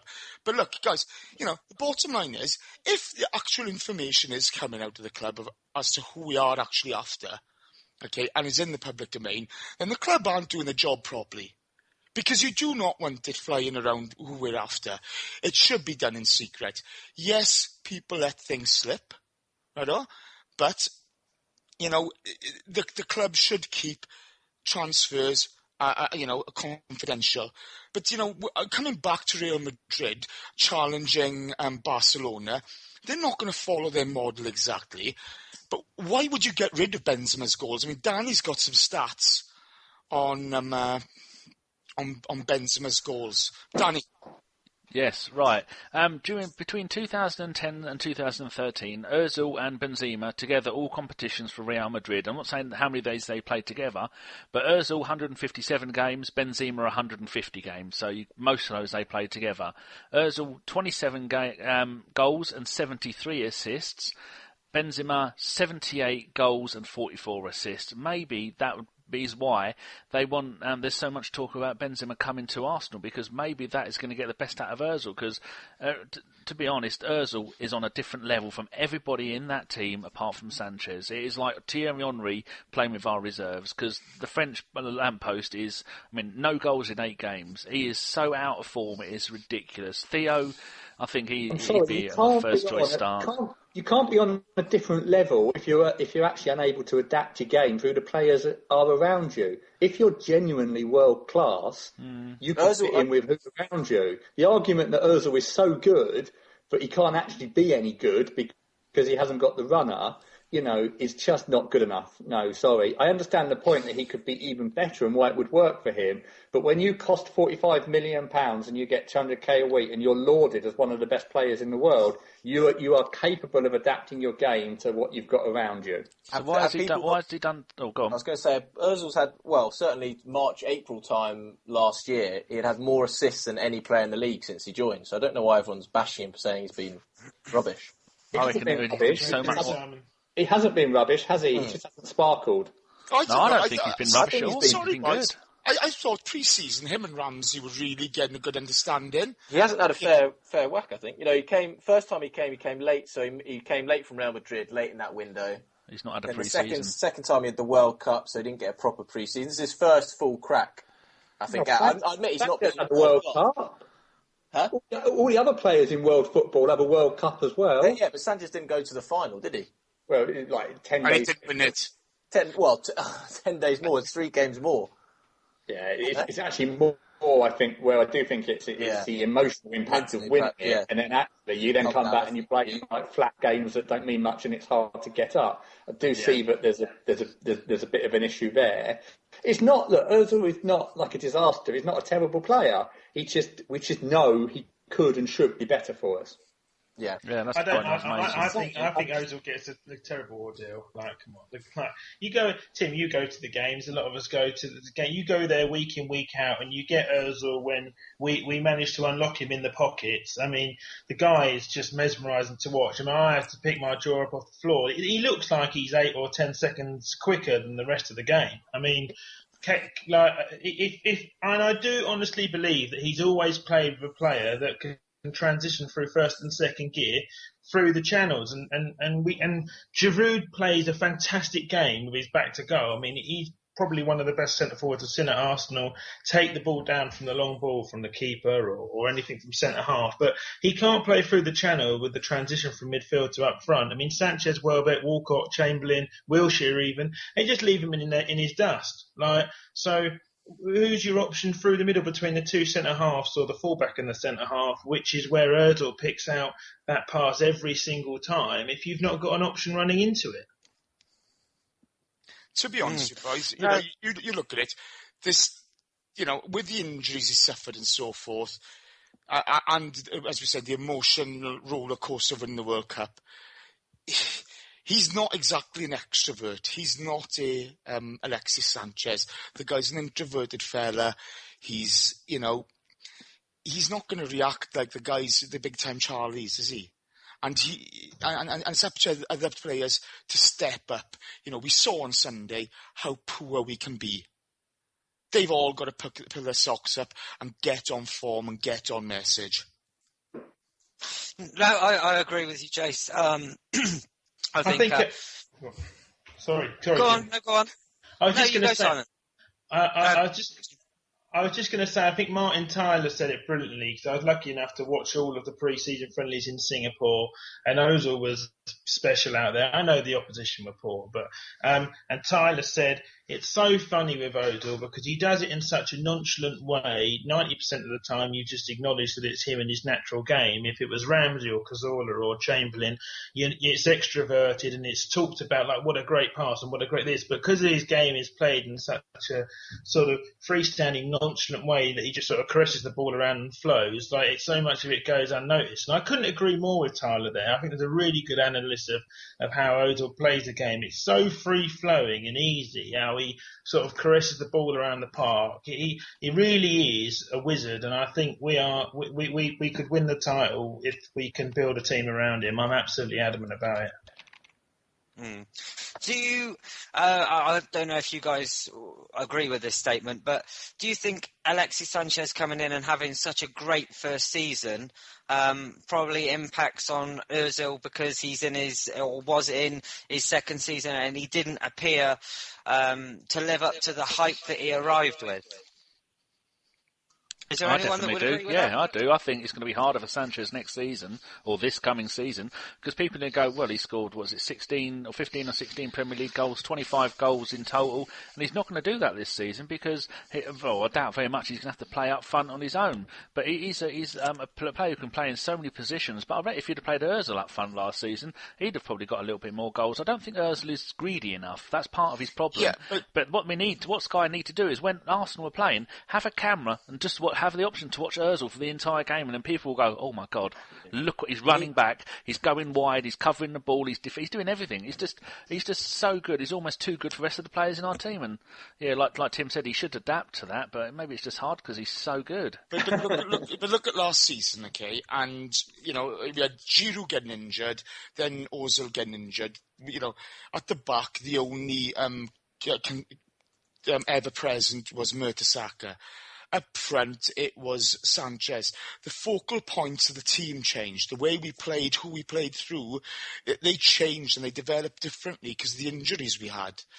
That's got to affect how we develop the game as well, because naturally these guys go to their go-to guys straight away, don't they? That has to have an impact on the way these players develop through the season. No, I think that's very true.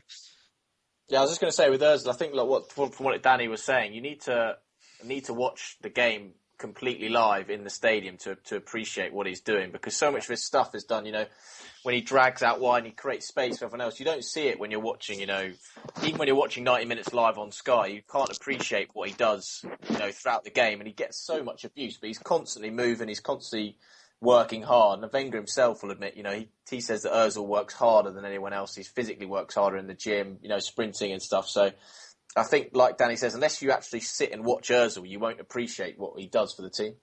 Yeah. No, I think the medical staff at Arsenal have worked wonders with him as well, because he looks like more of a unit this season. He looks to have bulked up. As we all know, the Premier League is a very physical league, and we know from players in the past that some just can't come in and deal with the physicality of it. So I think he's much better equipped this season. And I wouldn't say this season was a make or break for him, but I think it's a very important season for him at Arsenal. Season. It's the third season. It's time to really, really deliver on the promise. Look, I agree with all the positive attributes about what he has, but you want to see a player like that being the centre of your push to win the title. And this will sound harsh, but it's kind of true. He can do wonderful things in games, but you try and tell me, in the big games that count, in Champions League and Premier League, it's a peripheral to average contribution, isn't it? He has not so far been the match winner, been the guy who really makes a difference consistently. And I really hope it comes through in the third season. But neither's anybody else, Tim. Neither's anybody else. Monaco, players went missing. Well, I think that in big games, I personally think that if over the last year or two, that Santi Cazorla makes a bigger impact on our big games that matter than Ozil does. I'm sorry, mate, okay? Tottenham away last season, he was anonymous.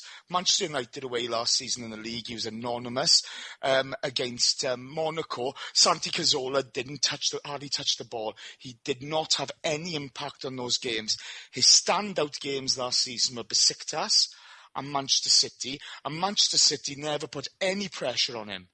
And Santi Cazorla in front of goal in open play, well, he's a liability, He just doesn't hit the target enough. Doesn't it make you wonder that he hasn't been the £42 million player that we thought he was going to be for 2 seasons, and if he doesn't do it for a third season, they're going to be wanting to cut their losses? Do you think that's going to happen at the end of the season if he has a season like the first 2? Not at all. No way. I agree with Jimmy. No. Hopefully they don't. I think Arsene Wenger's happy with the team. I just think he needs to get 2 more pieces in. You bring 2 more players in, okay? You bring a top quality striker in. Again, where are they? I don't know. You bring somebody to compete with Coquelin, somebody who's 2 steps above Flamini and Arteta, who, where we don't have that drop in performance if we lose Coquelin. I think we're pretty solid and we can go for the title. If we can get a world-class striker and a very decent sort of DM, and actually I'm going to say DM because Coquelin allows us to play. He gives us that safety valve at the back, which allows the guys up front to express themselves. If you get a ball player there in that position, all of a sudden we could be really, really good. Right. That was a fantastic debate, guys. You didn't hear much from either me or Danny on that one because... Hello, Danny. Just because when you guys go at it and you debate, I think, it's fantastic and there's no need to have my wittery bollocks to take part in that. Tim, I know you've got to go in the next 7 minutes. So in the last 7 minutes, we'll talk about Gregor's Kashariak, the Sevilla CDM that we're interested in. Which one of you boys knows anything about him? I've got Wiki, that's it. I've seen him playing in La Liga 10 or 15 times. Okay, and is he of Arsenal quality? He looks to me like a Coquelin, but white and 2 inches taller. I don't think he's any different to Francis Coquelin. He's got a pretty similar career to him. He had a bit part career in France on loan at other clubs. Got a break 12 months ago being sold to Seville for €4 million. Somehow managed to get into some of the La Liga teams of the year last year with some pretty bit part performances. He's a lump, don't get me wrong, and solid, but I think he's quite one-paced. He's very strong in the tackle, very defensive-minded. But I would say technically Wenger would have to do a lot of work with him because I think his distribution is is quite lacklustre compared to the Premier League. And if they are saying that we have to activate his buyout clause in order to get hold of the player at 30 million euros, I don't even think Wenger would turn his head twice. Is my personal opinion. Especially as this time last year they bought him for €4.5 million. Yeah, exactly. £4 million. Yeah, just being greedy. We'll give him 5 and they'll be happy. Well, you'd hope so. If only football worked like that, Danny. Jason, you said a bit before the show about the player himself. Would you like to regale us again? Yeah, I mean, his stature-wise, he's a bit like Javi Martinez. You know, he's a big lad. Whenever I've seen him play, and I haven't seen him play that much, his distribution isn't as great as the player I'm going to mention, but he's a bit like Carrick. He just goes about his business quietly. Do you know what I mean? He gets things done. He's pivotal for Sevilla, but you know he's had one good season for them.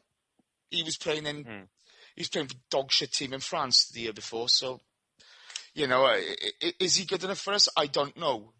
Could Arsene Wenger make him a better player? Probably, but you know, he looked decent against Barca the other night when he moved into DM.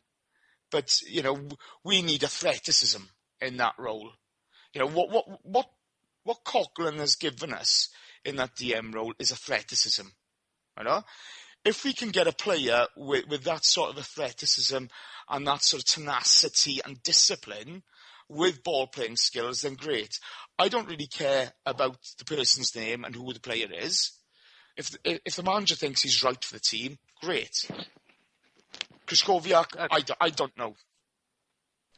And the word Threatasism, I've never heard that before. Have you just invented it? A Threatasism. Yeah. It's a Welsh word. Is it? Athleticism. Yeah. Oh, I thought it said threat, TH. I thought he's threatening. I just gone and Googled it. Oh, you're such a twat. Thank you. Also, he's... Yeah, what? Nothing, I was just going to say you're a penis. Thank you. I'm just looking, he's also 25 now, so does that mean he's 26 or 27? Because it says his birthday's in January. But for someone who's 26, 27, he's not really done much on the world stage. He's 24 games, 1 goal for Poland. What date is his exact birthday? What month? It's 29th of January 1990, so he's 25 now, but it may be 26 now, I can never tell. I'm always have to second guess myself. Do you guys not think as well, though, that... Do you guys not think as well that we're talking about his price tag, which would be sort of £22 million, and obviously, you know, Jimmy's saying he'd need a bit of work and technical stuff, and if you think Schneiderlin would have been, £2 million more than that, and Arsenal passed up on that, so if you really, really wanted someone, and Schneider's Premier League proven, probably technically that's a better. very good point. So do you not really, if he really wanted a DM, he would have just paid the £2 million more and got Schneiderlin. Brilliant point. Yeah, but maybe that's changed since the weekend, isn't it? I mean, this is the thing. It's such a fluid position. I can only think if Flamini goes, do you think that would make him buy another? Maybe. Yeah, I do. Boys, Arteta's not lasting a season, is he? Let's be honest. But you've got to remember as well. We've got absolutely owned by Monaco last year at home, which no one expected, and Kondogbia absolutely took us to pieces, and he's moved this year for similar money to that as well. So you don't think he'd have let Kondogbia go and Schneiderlin go and think, I'm just going to settle for some second-rate pole at the end of the window. I mean, come on. I think he would have liked both. And Villiers gone on loan. We missed out on him again. I think he'd liked both Kondogbia or Schneiderlin if it had been 15, 16 million, I think, for either of those. Yeah, but this relates back to what Tim says with the cash reserve money, and I think he is a little bit more able to spend what a true player's worth is now. So I think if he'd have really wanted someone in that position, I think he'd have gone out and got him. Okay, Tim? Sorry. Okay, I was just going to say, Tim, last word on this, but Jace, you go first, then Tim, then I understand Tim's got to go. Leave Tim. No, I wouldn't have recognised this guy if he'd have, walked up and tapped me on the shoulder in the street. So I really can't comment on the specific attribute. All I would say, I think that as long as you sign well, you should do it. Because if they aren't needed, then that's great because you haven't had the injury to Coquelin or the loss of form. And also watch how well Chelsea have done it. There is more and more money coming into football. It's obscene and it's not actually helping the game, but that's a fact. There is more and more money coming in and the new TV deal hasn't started. Holding your asset in players is going to increase in value faster than holding it in cash. What do you think they get from Barclays? 1.5%? Look at how the value of players is going up. If you buy well, it doesn't matter. If they get used, brilliant, because you've got better coverage. And if they don't, you've got the sell-on value next year. It is absolutely foolish to start this season with this 70-odd million sitting there and not having a stronger squad. So I can't comment on that individual player, but I just do not see the point in not signing a couple of good players by August the 31st. That's a great point. Fantastic. And with that said, Tim, I should thank you very much for joining us tonight. I know that you have to leave, and you've given us more time. For my meeting tomorrow. No, thank you so much. You've been fantastic, as you always are when you come on. I think this year we're going to be doing a deadline day special this year for the third year in a row. You've been part of everyone, so yeah. Can we trust that you'll be a part of that? I'm not sure because I'm going to be in Singapore, so it might be difficult. Oh no, you're going to miss it. But I won't know anything, or maybe I will. You'll have to give us live Twitter updates or something like that. It would be a pleasure if you could make it anyway. I'll see what we can do. Fantastic. All Thank you, Tim. Later. It's been a pleasure. Cheers, Tim. Cheers, Tim. Cheers, Tim. Bye-bye. Right then, fellas. I think it's time to move on, and we'll go straight over to Danny, who has the best of the Twitter questions for this week. Danny, we're running out of time, so quick fire if you can, please. Okay, well, we've had one question from email, so that has to come first. That is from Brian Johnson. Does anyone else think that we didn't need Cech? If Ospina or Szczesny had made that mistake from the weekend, media wouldn't have been quick to point it out. Media would have been quick to point it out. Our world-class goalkeeper wouldn't have done that. Has Wenger bowed to media pressure? So, Gimli, do you think Wenger's bowed and that's why he's bought him? And do you think we needed a goalkeeper? I do think we needed a world-class keeper, although going into the season I would have been happy with Ospina. I think towards the last couple of games he did make a few errors and it got a lot of people worried, but when Ospina was in goal, I always had the fullest confidence in him. I didn't think he had a bad run in the team. I thought he was fantastic, but that said, if you can improve in positions, then you've always got to try and improve, and Cech is an improvement on Ospina, so no, I don't think it was the wrong move to sign Cech. And is that, finally, just before, is that Brian Johnson from AC/DC? He did say "rock on, dude" at the end of it. You're right, Brian. Jace, any wise words on this? What a stupid question. Of course, Cech's an upgrade. He's a world-class goalkeeper. Just don't call the person I'm not. word. Ospina's not a world-class keeper. Neither is Szczesny. For pity's sake, come on. Move on. Simon. Yeah, just the same as Jace, really. I mean, Cech's for the last 5 years has been one of the top 5 keepers in the world. You know, Wenger said that when he was at Rennes, you know, he looked at him and he wanted him because Boro Primoc is one of the coaches. His son had played with Cech and said, you know, there's this goalkeeper in France. You should look at him. Wenger didn't quite work permit issues and stuff, stopped it going through. And ever since he's been at Chelsea, I think Wenger's always wanted him. So no, it was a no-brainer to get him in, really. Jimmy?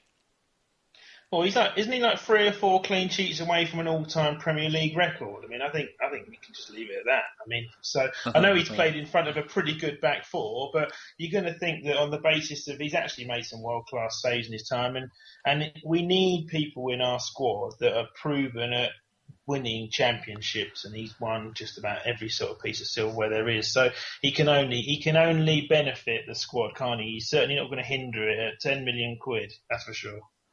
Well, I think, just to add my bit to this, last season he played 7 Premier League games for Chelsea. I think one of those he come off the bench. He's only played 3 games for Arsenal, of which only 1.5 were competitive. He's going to be a bit rusty, and I think we won't ever see anything like that from him again. One was a lucky goal, and the other one was the defender's fault. So maybe he's just a bit rusty, those old bones of his. Right, next question is from Chennai Guna.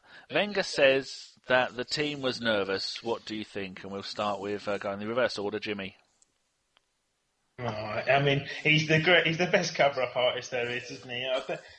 you can't come off the back of beating Chelsea in the Community Shield, who had a massive red herring over Wenger under Mourinho for that long, turn them over 1-0 and then go into West Ham at home on the first game of the season, which is a bit of a nothing game because you've still got another 8 months to replenish the result, and say that they were nervous in abbreviated commas, that they were poor. He never singles out anyone and says that they were particularly poor. It's not his style of management. He knows front to back there was no transition in the football, and we were crap. But he knows he's got a week to improve it. Otherwise, he's going to get the same question again. I have to think of another adjective to describe them. Simon, what do you think? No, I agree. I don't think they were nervous at all. I think it's just Wenger, covering up for probably a tactical error on the day. I mean, we've spoken about it, but they were so narrow against a team playing, a narrow diamond, and Arsenal played with no width. So it's just, a deflection from, rather than Wenger coming out and going, no, tactically I got it wrong. First day nerves is an easier excuse. I can't think why they'd be nervous playing against a team that's just got out in Europe to a two-bob team from Romania. So, no, I don't think that's really an excuse. Jace, is it an easy excuse? No, he's protecting the team, isn't he? When, they need slating for it, and hopefully he slated them in. He's not going to slate them in public, is he? Let's be fair. True. Gimli, do you think maybe he should have sacked one of the doctors at the club? No, I actually agree with. I just echo what the rest of the boys have said. It's bollocks that they were nervous. Players who play on the big stage like that, week in, week out, do not get nervous. So, no, I would hope that he took them all in the dressing room and ripped them a new arsehole. And, we'll move on to the next game. But like Jay said, he's not going to come out in public and name names and say that it was shit. So, no, it's just manager, and that's it. Right, well, we got you. El Primero says, what was to blame for the West Ham match disaster? So if you had to pick one person, who would you blame? Who would I blame? Check. Oh, Simon, who would you blame? Wenger probably, yeah. I think tactically he just got it wrong. So, yeah, Wenger. Jimmy, who would you blame? I don't one person. One person. I don't know. I thought Giroud was very poor. Jason, who do you think was the one person to blame if you had to blame it on one for the West Ham defeat? I'm not fucking blaming one person. What am I, a moron? I know who you're not blaming. Ramsey would be the last you're blaming. I'm not blaming one person. It's a team game, boys. You win as a team, you lose as a team. Nah, bollocks, I'm not doing that. Fair enough. Jason has spoke. Right. This is quite a good one from Ahad, and then the letter J. Naivety and complacency have become a habit. Who's to blame? I know we have to ask some blame questions. So, Gimli, who's to blame? Or do you think it's too I'm not soon doing to that. It's a team game. You win as a team and you lose as a team. So, he has got a point, though. I'm not answering that question. But if this pod goes wrong, it's all your fault. You know that, don't you? I fucking hold my hands up.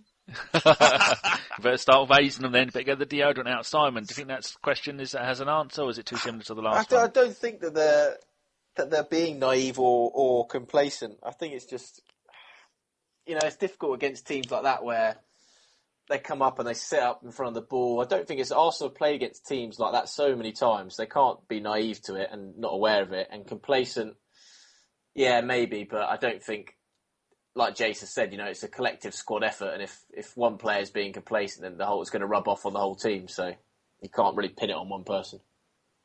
Jimmy, this happens too often. What's the reason? I don't know. It's not, I think potentially as a squad they underestimate their opponents sometimes, and we get caught short. But I mean, come on, you can't, everybody on Twitter. It's the same with everything. They want to pinpoint the damage on one person and go and execute them. Like in a situation like this, everyone has to take responsibility. So. Fair enough. Right, this next one is from @NMorrison99. We haven't challenged for the title properly since 2008. Do you think we will this season, PS, being in the race in late April? So, Gim, wise words, go. No, I don't think we will challenge for the title this season. I think we are, as already been said on this podcast, two players. I think we're a defensive midfielder to challenge Coquelin short, and I think we're a central striker short. I think you get those two players in, and you get them of a decent class. The striker being world class. I think then we can talk about titles. To talk about titles now, no, it's not going to happen. And Arsene Wenger comes out and he says, "Oh, it's the morale amongst the players is brilliant. You know, they all get on, they have a wonderful time, they enjoy playing with each other." Well, that's wonderful, but it doesn't win you titles. Jason, anything to add? Yeah, I always think we're going to challenge for the title. That's the way I am. I just think we need two players in. If you look at our squad at the moment, Rosicki's 34, whatever it is. Arteta's 33, Flamini's 30. They're the wrong. We've got an aging squad. If you're going to put those three out against Chelsea or Man United or Man City or Tottenham, we ain't winning. Okay, and if you look at the other teams throughout the Premier League, a lot of them strengthened. Okay, look at West Ham on Sunday. Okay, we played badly, but they looked decent at times. These are big athletic teams. Arteta runs as if he's in a sand pit. Flamini has seen better days. Let's be fair. I love Matthew Flamini. I love him. And Rosicki, he's injured already. Come on, am I the only one who thinks 33-year-olds are going to struggle? That's just the way I see it. Yeah, but John Terry is the best centre back in the league last year, and he's 34. Yeah, but they've got other players to cover him. And he doesn't do much running. He doesn't do much running. Come on, you've got to look. Those are midfielders we're talking about. Those are up and down midfielders, not a centre half who only gets across the halfway line when it's for a set piece. Yeah, but you've also named three players who are very much fringe players at best. You can count on two hands their combined Premier League appearances. Okay, so who replaces Coquelin if Coquelin goes down injured? Well, you just have to ask Ramsey to play a slightly different role, don't you? I mean, you can't the guy's got the legs to go box to box for about 300 minutes. So. Yeah, but why, when we've got all that money in the bank, where we got money to burn in the bank, do we ask a midfielder whose main strengths are up and down attacking, getting in the box, to do a defensive role? Why do we do it? Why do we do it? I love Arsene Wenger. Jimmy, I absolutely adore Arsene Wenger. But, it's about time that man rocked out with his cock out, okay? Spent a couple of quid and actually put his money on the table and said, let's go for the title. But he has done, hasn't he? He's bought Ozil, Cech and Sanchez. I mean, which is a massive, massive step forward from where we're at. And he evidently doesn't think that he needs a box-to-box or defence-minded midfielder because we've seen Schneiderlin and Kondogbia go past us, and we already discussed it. But let's be fair, okay? We weren't in the top four race until Coquelin came in last season. And if he goes down injured, I'm sorry, Mikel Arteta ain't going to do a job for us. I'm saying, he'll be good against West Ham. What if he's injured? And he's got calf issues, which at his age keep on recurring normally. And he was never the most athletic player ever to begin with. People, Twitter is full of hate for Flamini. I don't think he deserves it by any stretch of the imagination. He always gives us everything he's got. But he's not up to mustard anymore. We don't need to buy world class every time. You just need to bring up the level of your base. And our base level in Arteta and Flamini's not good enough. Sorry, Joe, I was just going to say, if you bring in a player that is better than Flamini and Arteta, then you improve the team easily. Yeah, and at this moment in time, you do not need to go out and spend 30 or 40 million in that position to improve that position. Yeah, it's all about buffering the drop-off in performance. Jace, do you not think it's tough, though, with the fact we're saying, go and buy, whatever, defence midfielder, and Coquelin's quite clearly his first choice. So you've got to buy someone who's going to basically be willing to sit on the bench until Coquelin gets injured. you know. Yeah, but Well, that's the thing. And you look at other clubs like Chelsea and things. You know, we're hammering, going, "Oh, what happens if Coquelin?" Chelsea, if like Matic gets in, do they bring in someone like Mikel, who's I don't think is that much better than the likes of Arteta and Flamini or Ramirez, something like that. Everyone's backup players, you know, aren't that great. I'd love to have, you know, Schneider sitting on the bench. I'm sorry, Simon, okay, but Mikel is far better than Mikel Arteta because he can run up and down the pitch to start with. You know, he's athletic enough to do that job. You know, look, I don't want to slate Arteta. You know, he's been a decent servant to the club. I think the same with Flamini. But, you know, if you're a young player and you see, you know, if you look at what Coquelin's done this season, he's taken his opportunity. He's grasped it with both hands, last season, with both hands, and he's run with it. If you're a young player coming in thinking, I could go to the Arsenal, if he gets injured, I get on, I can make that position my own by playing better than him. It's about people having ambition. And who would you buy, Jace? Just out of interest. I genuinely don't know, son. Yeah. I think that's difficult as well. I think it's trying to. If that's what you're talking about, what about that Gökhan Inler? Aren't Leicester after him? They want £4 million from him, didn't they? I mean, we were in for him for about 8 or 10 mil 2 years ago, weren't we? And he plays in that sort of sitting midfield role. But I just can't see Wenger going and buying like a low-key player just to nestle into the first team squad somewhere. He'd rather hone his talent inside his squad, which is why I wish I could have got on last week and spoken to you all when you were doing your loan analysis, because I wouldn't have let Akpom go, I wouldn't have let Hayden go, and I probably would have asked Crowley to hang about and sent him out on loan after the Carling Cup ties. Because I think they're free players that I think Crowley's ahead of Wilshire's development at his age. If you get a chance to watch Crowley play this year, do it. He is the next big thing. Like Akpom scored 2 in 2 for Hull already, and he will score goals if given chances. But Hayden looks a good player. Looks the right size. He's 6'1", 6'2". Looked pretty good in the Emirates Cup. I'd have kept hold of him and just said, look, just train with Coquelin, train with the first team every day, and you know you might come in and do a job for us. I think Wenger would rather play Bielik, who's very, very highly thought of by the youth coaches. I think he'd rather play him than sign like an Inler, something like that. I really agree with you. No, I'm not saying that's the right thing to do, but I think Wenger would personally rather do that than.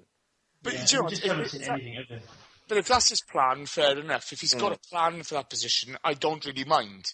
You know, as long as we've got good cover for it, and we're not relying on 30-year-old plus players to, you know, you're playing in the most physical league in the world. Right? It's the most physical league in the world.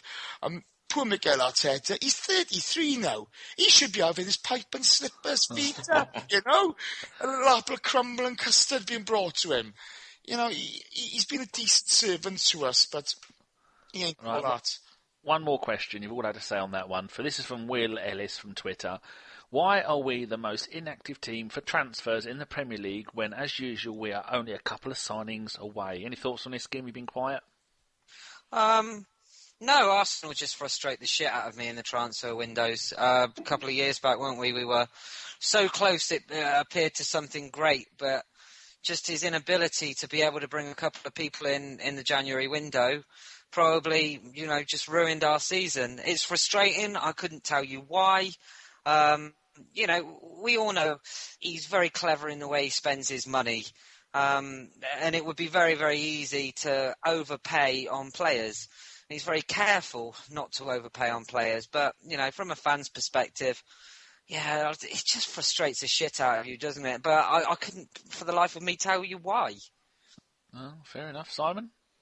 I think that's just the way Arsene Wenger is, you know. He's renowned for taking his time, scout reports, nitpicking over fees, things like that. And that's the way Arsene Wenger's always been. It's not gonna change at all. I would have found it odd if we'd been sat here and we'd signed 7 or 8 players, because that's just not the way Arsene Wenger operates, really.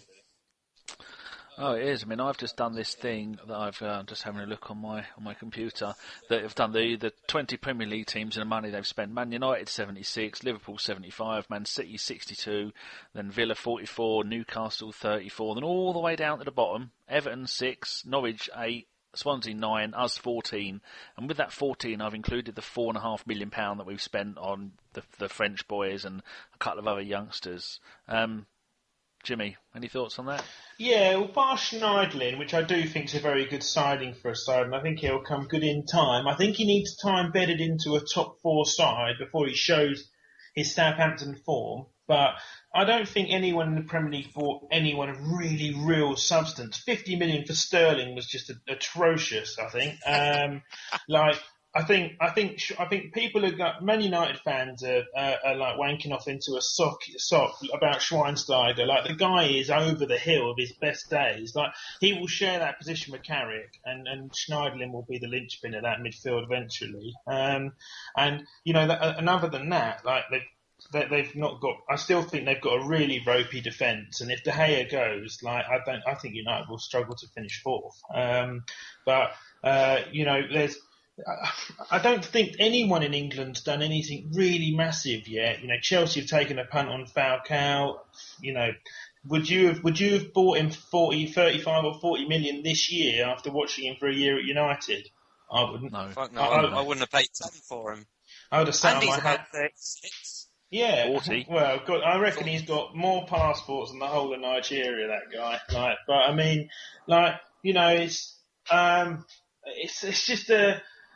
It's just a funny one. I just think the market's really saturated. In answer to the guy's question, I think if you think Wenger's not at least scouting around the market and seeing what will come available to you, a bit oblivious to it, he will. If there's something good comes up, as he always says, he'll definitely take the option on it. And I think that we're very active in the market. I think he'll hope that something can be done, and if something can strengthen his first team, i.e. someone can come in better than the 11 best players he can put out, I think he'll sign on the line. Well, just because Wenger's having a look round, I often wheel down the Tesco's finest aisle at Tesco's. Doesn't mean I'm going to buy anything. Jace, any wise words? It's weird, isn't it? I think we are. It's all right. Maybe laugh. I think we are looking at players, definitely, but whether he signs them or not, it's a different kettle of fish. I tried putting fish in a kettle once. Oh, Jesus, you arsehole. Oh. It was like some fishy broth. It was lovely. Jason, when you finished, hand it back to Gimli, because I'm going to go and eat some Pringles. Who knows what's going to happen? I think it could all explode on Arsene Wenger. Like the song, Arsene Wenger's having a party, bring your vodka on you, Charlie. I think it's all going to go nuts. It's going to go bonkers, boys. We're going to be throwing money around like... Man United? No. I was going to mention Donald Trump's toupee, but never mind. No, don't. It'll bite you.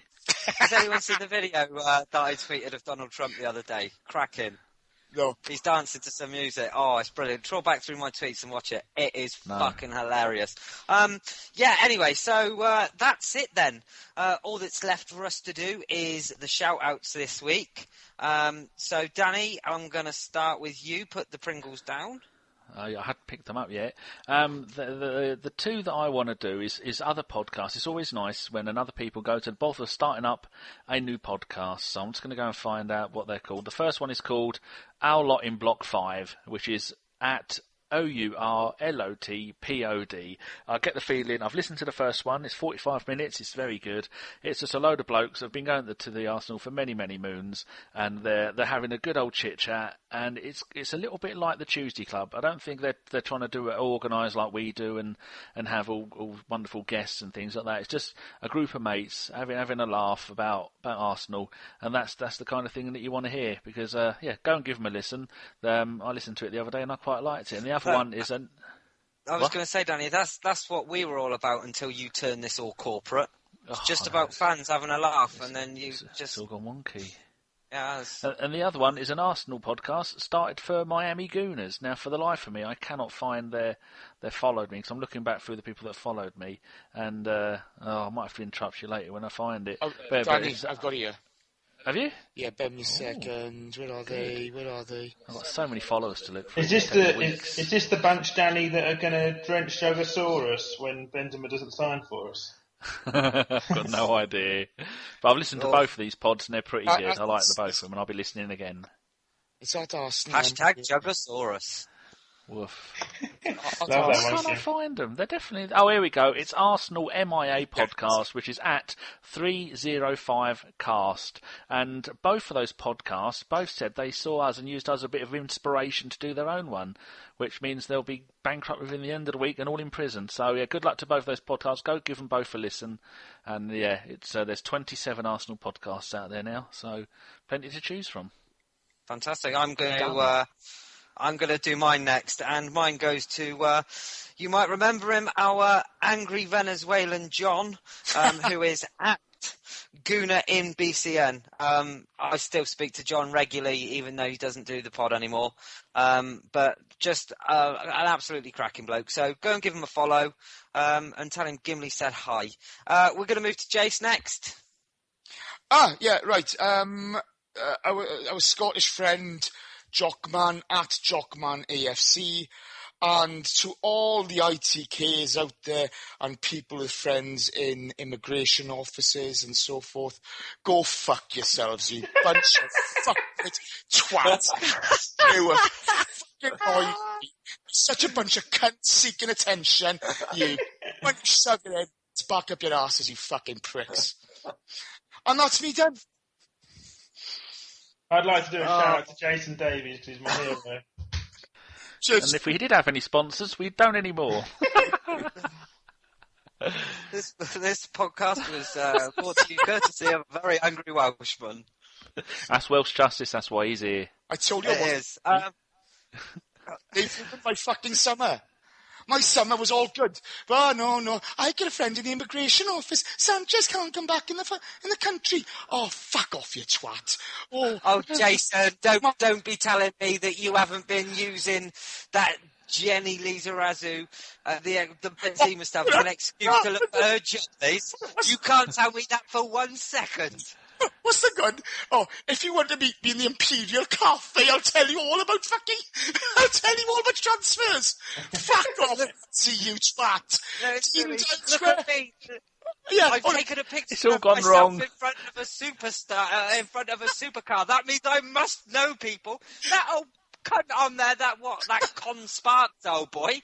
Like, what a dickhead. He's only 21 and he claims to be an ex-football agent. Fuck off, mate. You're kidding nobody. Yeah. He's an absolute shocker, that kid. So I've done a bit of research on him today, funnily enough, because he's been giving me a bit of heat on Twitter. So I thought the recruiter in me has done, which I used to be a recruiter consultant, has done some research on this kid. I've only actually had to look down the media timeline in his own tweets to see that since he's become an ex-football agent and so-called, worker for X, Y, and Z and a journalist, he's just some fat, chubby little kid who's an unemployed business development manager after getting sacked. And then one of my very kind followers done some research for me and sent me a link from Mitcham Crown Court where he's been convicted of a crime for selling fake football tickets. He's the absolute shit of the earth. And he's claiming that him and Lizarazu are best pals, and he might take her out for a tapas and fucking put the world to rights. Oh, look, boys. In all fairness... Sorry, you've got to mention Dean Dial Square, you fucking cockwomble. No. You and your fucking nurse girlfriend can go fuck yourselves, you twat. Oh, dear. Yeah, that's me wheeling backwards away from this with my hands in the air. Nothing to do with me, people. Right, have a look at that Con Sparks, old boy, the one that Jimmy was just talking about, right? Go to his, if you're listening to this now, right, I'll give you a couple of seconds. There's only 4 of us, Gimli. Which is at Con Sparks. Look at his profile picture, and what stuck in my mind immediately is he looked like something that could have been on my fat fucking gypsy wedding, the cunt. By the way, people, before you decide to tweet a player's name and say, think about it, pull your head out your arse and stop being a twat. That's all I've got to say. I'm done. Thank you very much, and good night. We'll get this back on track. Simon. Yeah, I've just got one shout out for at Con Sparks. I stole the show! Simon stole the show! In all seriousness. Oh, God. My actual shout out is for all the bloggers and all the guys that we do for ABW. So at the Bergie blogs, all the stuff the guys do is great. There'll be throughout the season, loads of stuff going on there. And just follow it, and it's honestly one of the best blogging sites around. I know Gim was saying that he'd sort of seen some feedback on the web and stuff that people enjoying it. So get on board with it. By the way, there's superb blogs, and the Bloggers podcast last year was excellent. It was brilliant. Really enjoyed that, mate. We've got a little message in our WhatsApp group, which most people aren't in, only the main ones. And it's a message from Jeff Hulenfunden that says, I don't care about the others. How's my boy Simon doing? How's Simon doing? He's my boy. So there you go, Simon. A bit of love there from good. Jeff. Well, yeah, and also do follow Consparks for not serious reasons, but just for hilariousness. Just to call him a nonce. Hashtag gypsy cunt. Yeah. Right, sorry about that, people. This has kind of gone downhill, but I can't help but think... No shit, really? Second pod of the season and we're already libeling people. I know, not if it's true, though. I have just tweeted yeah. you all. I have just tweeted you all the link to his court hearing, which you can all enjoy when you want to check your Twitter at any point. This is all allegedly. If any lawyers are listening, everything said here was allegedly, wasn't it, gentlemen? Oh yeah, absolutely. Yeah. Oh no, No, Jason, disagree. Otherwise, we're going to go and end up in prison. And last time, allegedly. you got married. Thank you. Very, very much like Connor himself, we're all working off assumption. Yes, we're all covered. Move on. Jimmy, finish us off.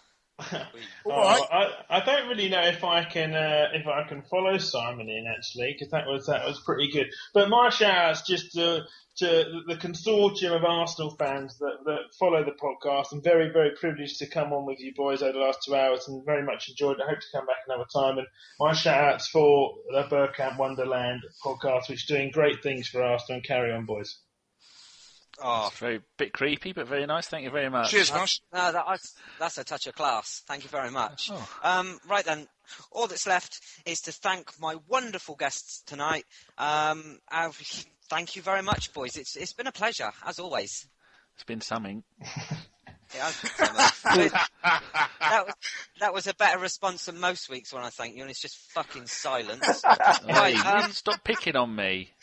So that was a Bergkamp Wonderland podcast. Thank you so much for listening, and keep it Arsenal. Good night. Apologies for the language. Nanu, cheeky monkeys, 20 solicitors that are listening. Gimli's address is Gimli, fuck you castle, gimlilandwales.com. Bye. I enjoyed that, boys. Nice.